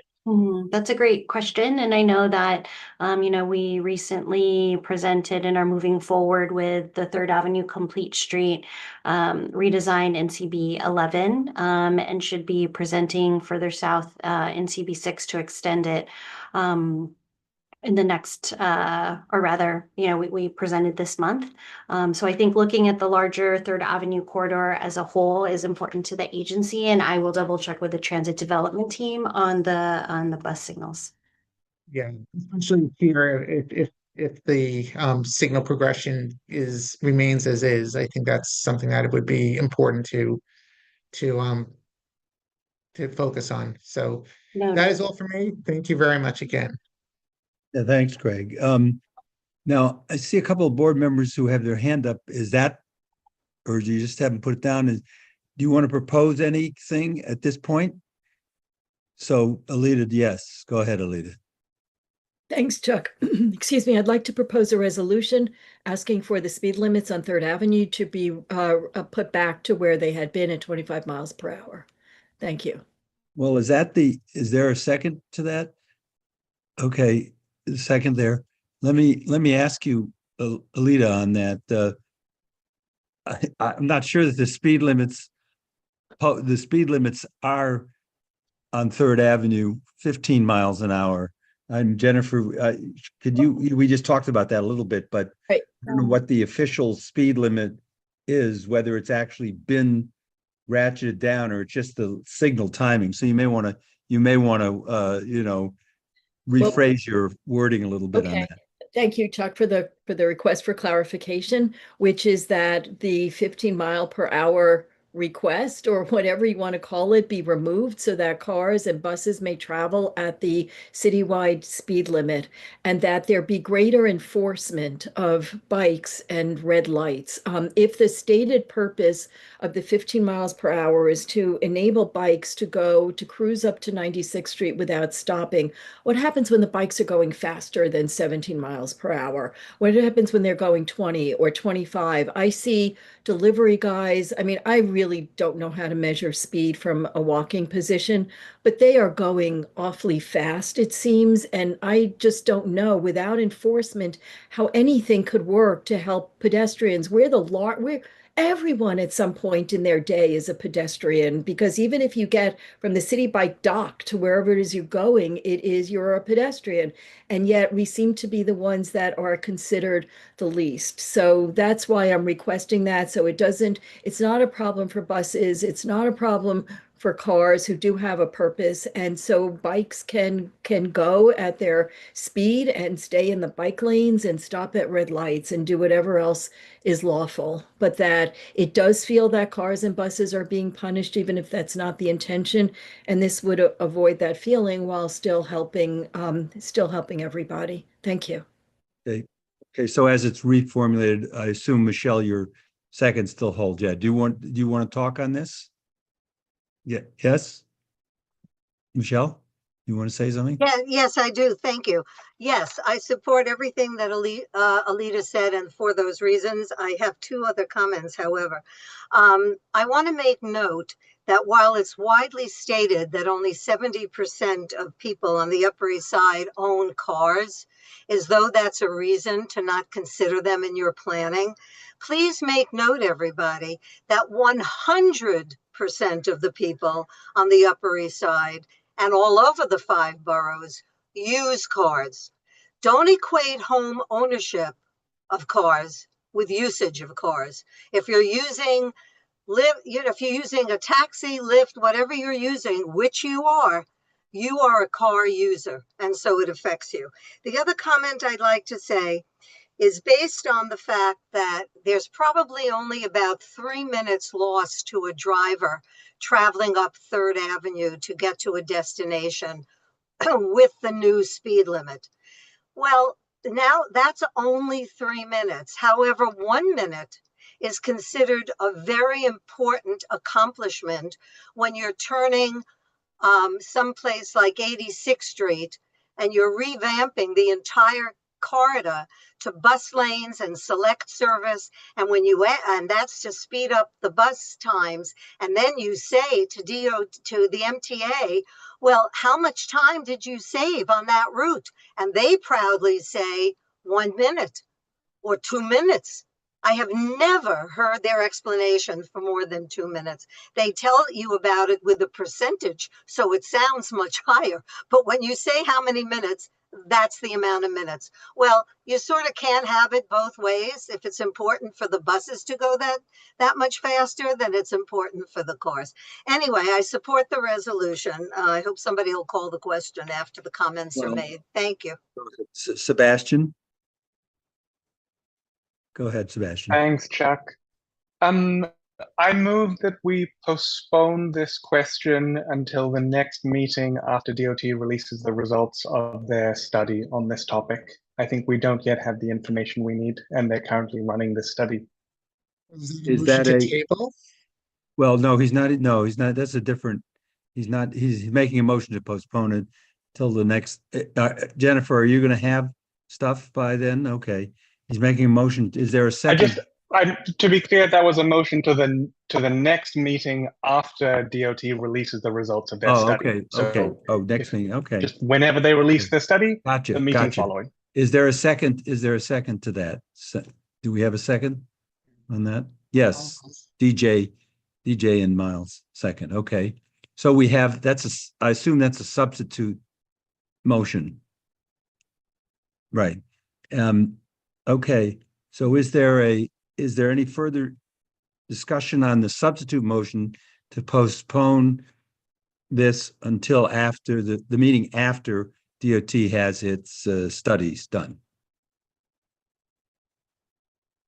Okay. So why don't we vote on the substitute motion, which again, did everybody? Take the roll. Yeah, go ahead. Why don't you just call the roll and make sure we have everybody here? All right, so it's myself, you, Chuck, Alita, DJ, John McClement, Michelle, Miles, Sahar, Sebastian, TJ. Okay. So, all right. So those who are in favor of this motion to postpone don't have to do anything. If you want to vote no on the motion to postpone or abstain or not voting for any other reason, raise your hand. Okay, so Alita? Actually, I was going to ask for a friendly amendment to that, which is that while the DOT is doing its study and while we're waiting, if the motion passes, that there be more concerted effort to enforce the laws. Well, we can talk about that. Okay. Okay, so are you voting on this postponement? Well, with my amendment, I would vote in favor of it. Sebastian, do you accept that? Respectfully, my understanding of Robert's rules that a motion to postpone is just a motion to postpone. I think that anyone else may propose a motion afterwards, but this is just a motion to postpone. Okay, he doesn't want to accept that. So how do you want to vote on this then? No. Okay, no. Michelle? Yeah, I had originally let's raised not- my, Let's I'm not. voting, but I wanted to voting. hear what Alita had to say because it was her resolution. So that's why that No, was my first well, thing. we're On voting this on- resolution, on the Right. substitute resolution, I am voting no. Okay, thank you. Sahar? Yeah, same, that with the substitute one, I vote no.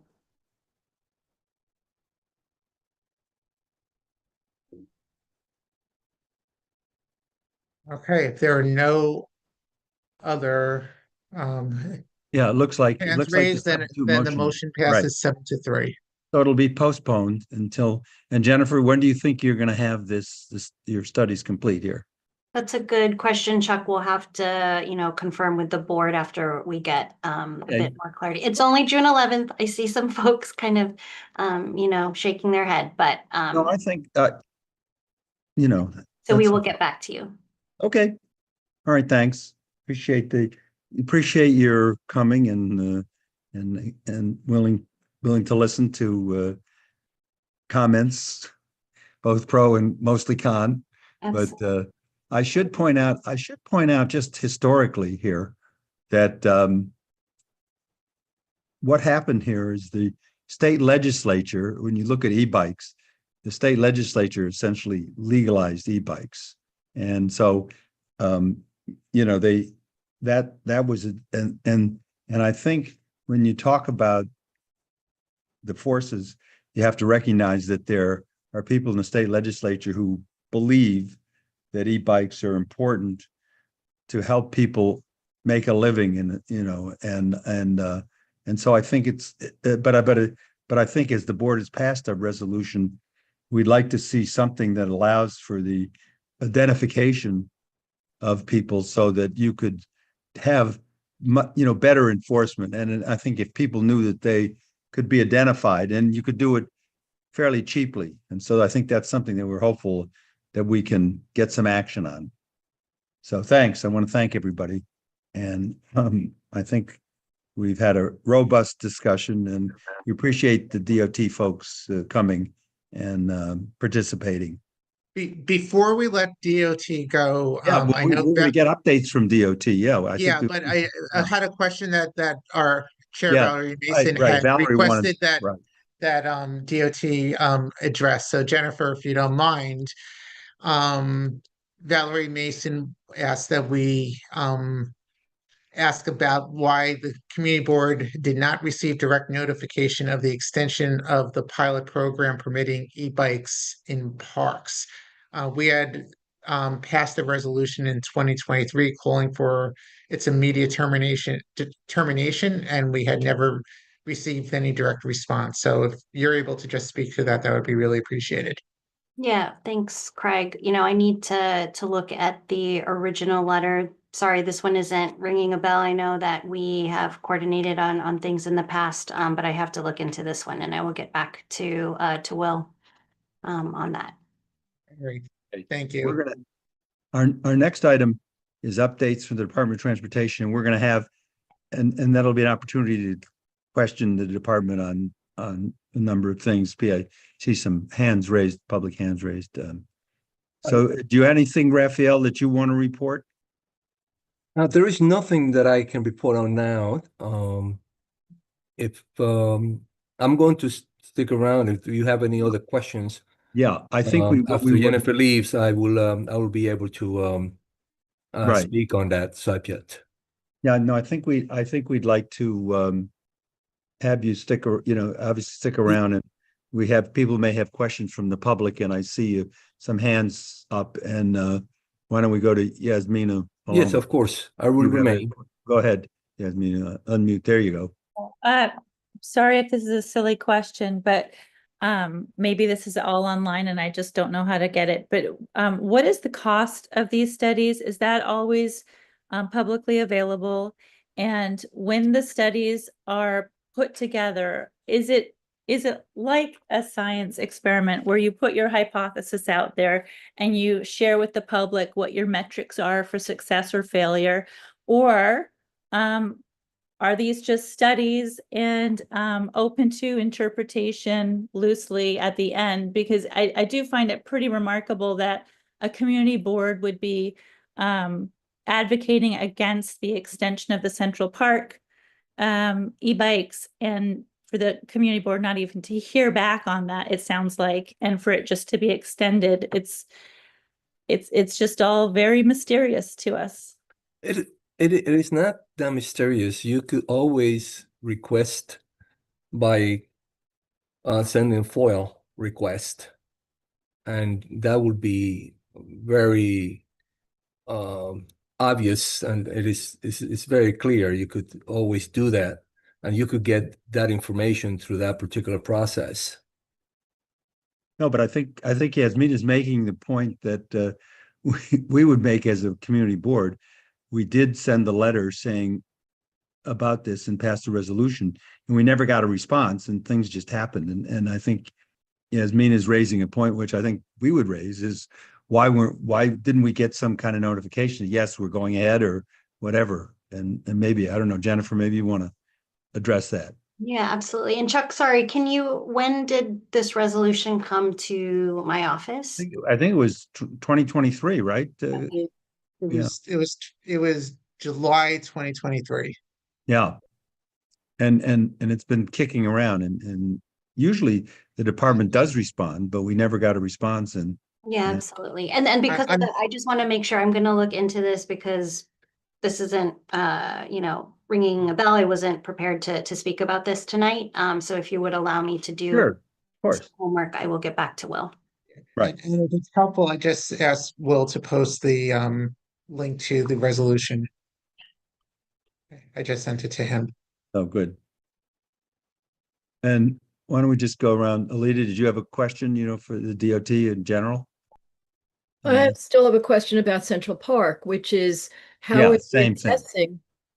assessing the validity or the enforcement of the high-speed bike lane, and what exactly are they doing about enforcement of the bikes complying with red lights in Central Park? I mean, I've raised it, I know, and probably too much of an abundance tonight, but I find it incredibly difficult to walk through the park. The bikes are going down the pedestrian walkways despite the signs. The bikes are on where they're not supposed to be going. The bikes are even sometimes going the wrong way on the drives, and they are most definitely not stopping at those red lights. And since crossing the drive, other than being on the transverse for the entire way, is the only way to get from east to west or west to east, and you put in a high-speed bike lane, how are you assessing whether that actually has any merit or is hindering the safety, affecting the safety of pedestrians? So I just am not getting that at all, and I'd like to know what you're doing. Thank you.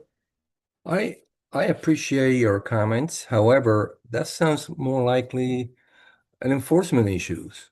I don't know how we can kind of monitor what you're talking about and try to make it safer as you wish.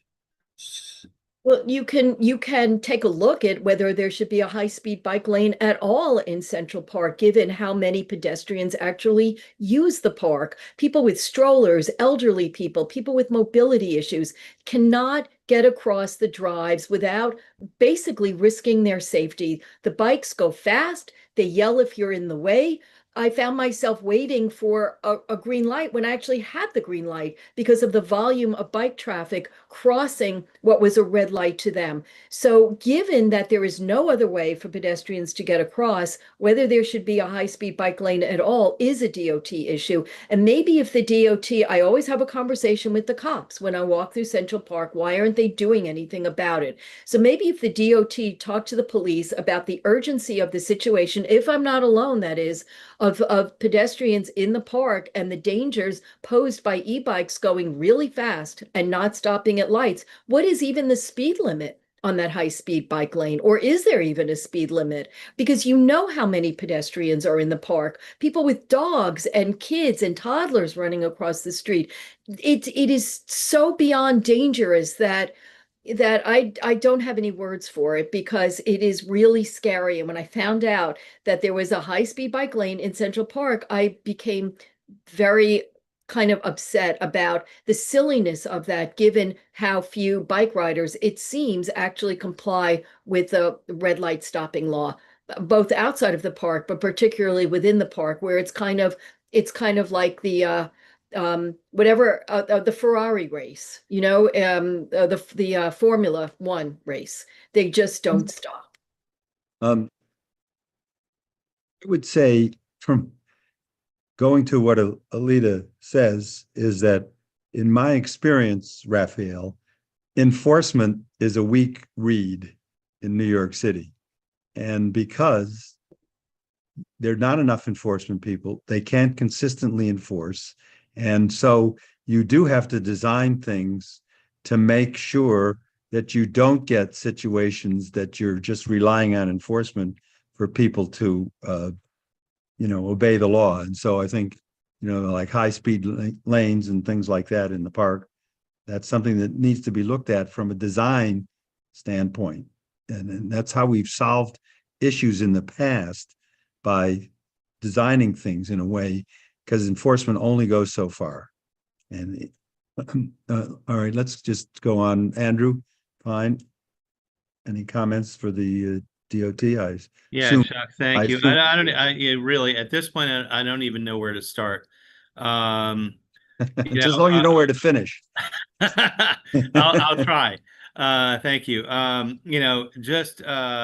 First of all, I'm flabbergasted that the community board is punting on the 15 mile per hour light sequencing on 3rd Avenue to give the DOT deference when they gave no deference whatsoever to the community board, never came, and now you're just giving them an opportunity to come back at some time in the future to present whatever finagled data that they want to point out. I mean, 15 miles an hour is 40% slower than 25 miles an hour, no matter how you slice it. That's a fact. That was one point. Second, to Alita's point, e-bikes in the parks, yet another way that the DOT and parks It's okay. has decided that they're just going to do something unilaterally, as they do on so many issues. And Mr. I missed his name, the new guy from the DOT, suggested a FOIL request. Raphael. As a matter of fact, I filed a FOIL request with Council Member Bob Holden to ask Parks and the DOT how they came up with their survey that people wanted high-speed e-bikes in the parks. And guess what? They came back and said, this is not subject to a FOIL request. We don't have to answer this. And my primary question was, who did you ask? They said community-based email list. And I said, is that email list Transportation Alternatives? Is that who you emailed to survey to say that we need high-speed e-bikes in the parks? They refused to answer. Parks refused to answer. So my FOIL was foiled, and I still get the the runaround on that. And the reality is, yes, 95% of park users are not high-speed bike users. This is so discriminatory against anybody with any disability. If you're vision impaired, if you're hearing impaired, if you're ability impaired, if you're mobility impaired, if you're old, if you're a 3-year-old that just happens to wander or run into the roadway, guess what? A 30-mile-per-hour cargo e-bike in Central Park is not your friend, and it's none of our friends. And the park actually redistributed the territory of the Central Park Drive, where now there's a bike lane, which is a third of the road, a high-speed bike lane, which is a third of the road. By the way, that 66% of the road is used by about 5% of the users of that road. Everybody else is in that other third of the road, which is now a two-way running walking lane, which was a one-way running lane. So, I can't believe the New York Roadrunners have not been outraged by this, because it's increasingly difficult, if not impossible, to run in the busier parts of the park. And yes, I do run, believe it or not. But back to the question for the DOT is, with all this reimagining, listen, in the last 2 weeks, they put 15-mile-an-hour speed limit signs, green wave signs on 3rd Avenue. They set up tents to posthumously solicit community feedback after they unilaterally put this 15-mile-an-hour light sequencing in place. And guess what? I've been asking for the DOT to simply do their jobs since 2022, when they took this alternate side of the street parking away from Lexington Avenue, when they did the offset bike lane during the pandemic, and they forgot that they have to sweep Lexington Avenue. And a year ago, they came back and said, great news, we're doing a pilot program on the west side of Lex. We're going to be able to sweep the street twice a week, when it was every day of the week, every weekday of the week in the past. And they came back like 9 months ago and said, great news, we're going to allow this pilot to expand to the east side of the street. This is like 9 months ago. And this is something that I've been fighting for over 3 years, just to simply get your street clean, Lexington Avenue. And guess what? Despite all the promises, they've literally reimagined 2nd Avenue, 3rd Avenue, bike lanes, little bike lights. All right, Andrew, come on. You get the idea. All I'm saying is that what the heck happened that they can't simply do their job where you can clean Lexington Avenue? It's very simple. It's their basic function. They're not doing it. Their sole focus at this point is, how do we make everything better for an e-bike. Please make it better for the rest of us. That's all I ask. And please answer that question, because this has been going on for years, and you guys, several of you have been in the email chain since 2022. Andrew, I appreciate the entirety of your comments, but I will just focus on the beginning of your comments, which refers to the Third Avenue, which is the agenda item that we are discussing. Well, we're not discussing that. We're discussing now. It's a broader discussion of. It's a broader discussion now. Okay, right. But I just want to remind Andrew that Jennifer spoke about it, and she said that she's going to get back to CB8 with some kind of answer. Don't know when, but she is more than a messenger. So she will. We're going to discuss it, and if there's anything that we need to share with you in regard to this particular item, we definitely do so in the near future. Yeah. Well, Raphael, go back. Wait, I just want to say, Raphael, we did pass a resolution on Andrew's, last point about, to allow the street cleaning on Lexington Avenue.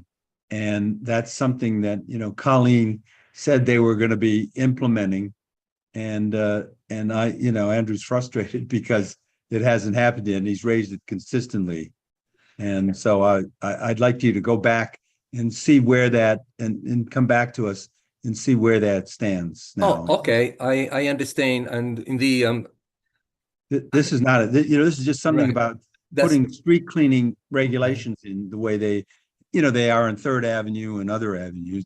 I like it to revisit. And I would like very much if that can be sent to me in an email so I can get a reminder. We did send it, I believe, over the past few months. We talked about this at meetings over the past month or two. So we're hoping you could have an update, and I'm hoping that you could get back to us even before the next meeting with an update on the status of it. I know Colleen answered the question last time, and I know that you're new in this position, but it's not a new topic for us. Right. So that's the update on the Lexington Avenue issue. Lexington Avenue street cleaning regulations to put them back in place, essentially. Very well. Yeah. Thank you. And I'll just respectfully remind everyone that we have completed the discussion on the Third Avenue topic. So this is the section of the meeting where we're talking about all the new business. Other items come up, yeah. Yes. Right. And Leah, and if you can just, for the record, identify your full name, Leah. Unmute Leah. Yes, hi, it's Leah Hanlon. This is about Third Avenue, but it's not about the signals. It's about the point that I made last time about the fact that nobody knows which lane to turn from when making a right. And after our meeting, I walked over to Third Avenue to look at the signs myself from a pedestrian standpoint. And the pink lanes are painted bus only. They say bus only. And above, hanging from signs up in the air, are signs that alternate every block.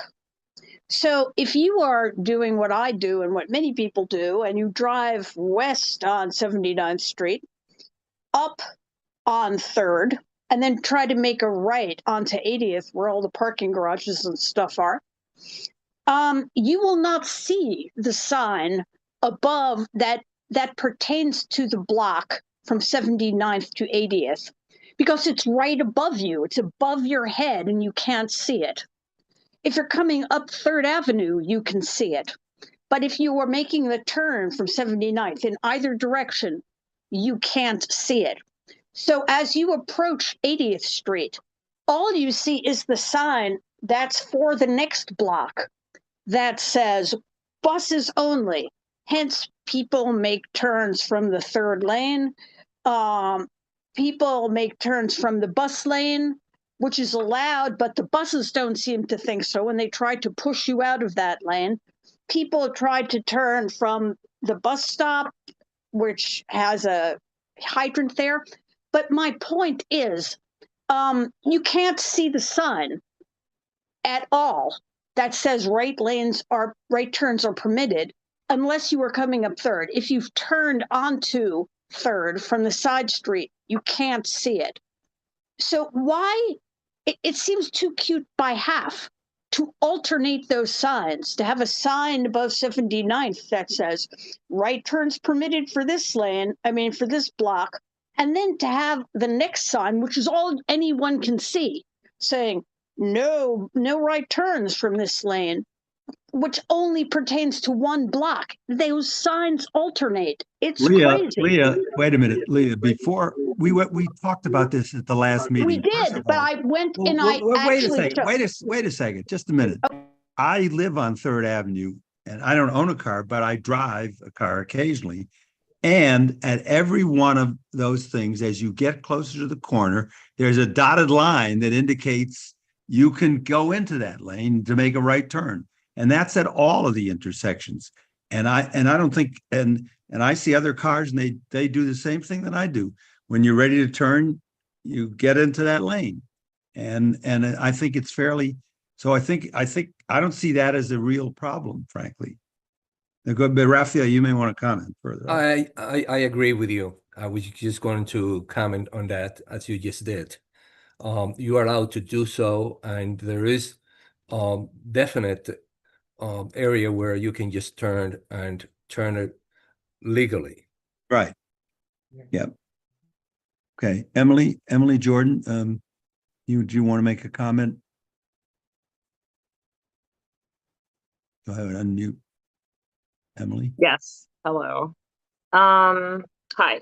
So I know it's getting late and we're all Yes. tired over here. Yes. But Yes. I guess my specific question though had to do with the so I've been attending these meetings, especially the ones about the Central Park redesign. And one issue I found particularly just unsettling was it was an idea to basically ban pedestrians from the 84th Street Traverse and instead make like bike lanes on either side with traffic, which just seemed impractical and it frankly seemed dangerous. Like without the 84th Street Traverse at night in inclement weather, like unless pedestrians walk through the park, which there's no visibility and it's completely unsafe, it's just not safe for pedestrians. It's impractical. I know Central Park Conservancy made a big presentation like December, January, all these plans, all these sort of long range but vague ideas. And then it came down to we basically need to repave Central Park. And they've already done that. But I'm just wondering sort of where is the DOT involvement with these plans for the 84th Street Traverse? Because what I'm afraid is going to happen is I'm going to watch the news one day and they're going to just announce, oh yeah, they already ripped out the sidewalks and everything else and repaved it. Because that's just how they've been doing things. Go ahead, Raphael. I'm a little at a loss here because you say 84th Street? Yeah. What does 84th Street has to do with Central Park? Yeah. I think Yeah, Craig, why don't you talk? Raphael, so since you weren't here when Central Park Conservancy did the presentation, one of the aspects of their Central Park study in a future phase was the potential conversion of the sidewalks on the 86th Street Transverse to bike lanes. And that's something that is not fully fleshed out. I believe it was conceptual, so nothing is happening with it at this point in time, as far as I know, because they're focused on phase one. And I would imagine that anything that goes beyond that will be hashed out further and discussed further. So it's 86, not 84. Right, right. She's referring to the Central Park Conservancy Studies proposal for 84th Street in one of the future phases of the 84th Street coming one way, yeah. Yes, I understand, and I do remember. No, we have not done anything as far as that's concerned that I know of. So as soon as it comes out, I will share with the board. Okay. further comments? Yasmina, did you have, before we adjourn here?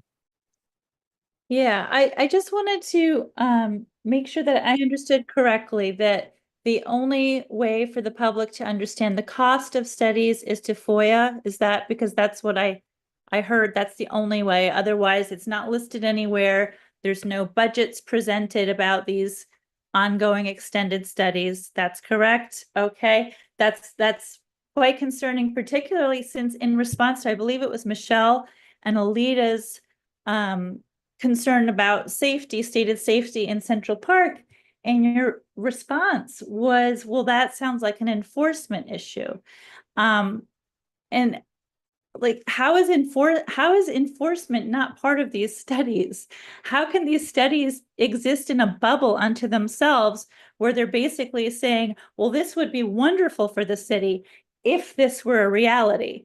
But the reality is that there's no enforcement. And so we're all being endangered because of that. We're also being told there's no enforcement because of budgetary issues, at the same time not knowing how much these studies cost. So it's just an incredible circular situation. I would appreciate an answer on how studies are structured, whether there is a conclusion, a desired conclusion beforehand, and how the conclusions are interpreted and assessed. As a success. I appreciate your comments. We can get, the board can help you, Yasmina, in that sense. We can help get some figures on that thing, because they'll, you know, for as far as what these studies cost and things like that. We can get that. Yeah, let me question in regards to that. So I think the word study gets thrown around a lot versus analysis, and this is a pilot program that is in place. So I guess my question is, being a transportation professional, if this isn't a study in which you are dedicating a certain allocated amount of a budget to do a plan, if you will. You're actually implementing something and doing analysis, which doesn't necessarily have a cost associated with it, because it's just part of the broader project that you're doing, where you're putting something into place, you're collecting data, and then you're coming up with analysis of that data. That's not a study, that's analysis. So is that correct? And you can't necessarily say and attach a dollar amount for every bit of analysis that DOT does? Well, I'm not an expert in this, but I can tell you that, first of all, we have a very able FOIL unit that anyone can file a FOIL request and get what they expect to get regarding a particular issue or anything that that person wants to learn about. Secondly, as far as the study is concerned, yes, DOT does studies, but they also use contractors. So that in itself needs to be budgeted. So I will, not being an expert on this issue, I will recommend that if anyone wants to find out anything about DOT actions in anywhere, any of the fields, a FOIL request will be the best thing to do. Before I started working for DOT, I requested some information regarding a sidewalk in my neighborhood, and I got that information. So I will encourage you members to, if they want to get some information from DOT, to do it through the FOIL request process. Okay. All right. Let's see, one of our board members, Sebastian, did you want to say something? I would move to respectfully adjourn the meeting. Okay, is there a second to that? Yeah. Did we get a second? Miles just raised his hand up. Okay, okay. Okay, all in favor, say aye, aye. Okay. Anybody opposed? Any board members opposed? No, okay. All right, well, we're gonna thank you, the meeting adjourned, and we're gonna, the resolution that we passed will be up at the full board meeting, the resolutions, I should say, coming up on the 18th. So we appreciate everybody coming out and It's been a pleasure to be with you tonight. well, that's nice of you to say. Yeah. Anytime. Yeah, It's always pleasure. Thank you. Procedural question, Chuck. Does a motion to postpone get voted on at full board, or is that, Yeah, it's a resolution that we passed, yeah. I didn't know, yeah, I just, That does not match with my understanding, Chuck, and of course you're the parliamentarian, but I believe that under Robert's rules, a motion to postpone is not a proper resolution. Not normally, but we did, that's true, but we did make it a form and we passed it, and I think we should put it up before the full board.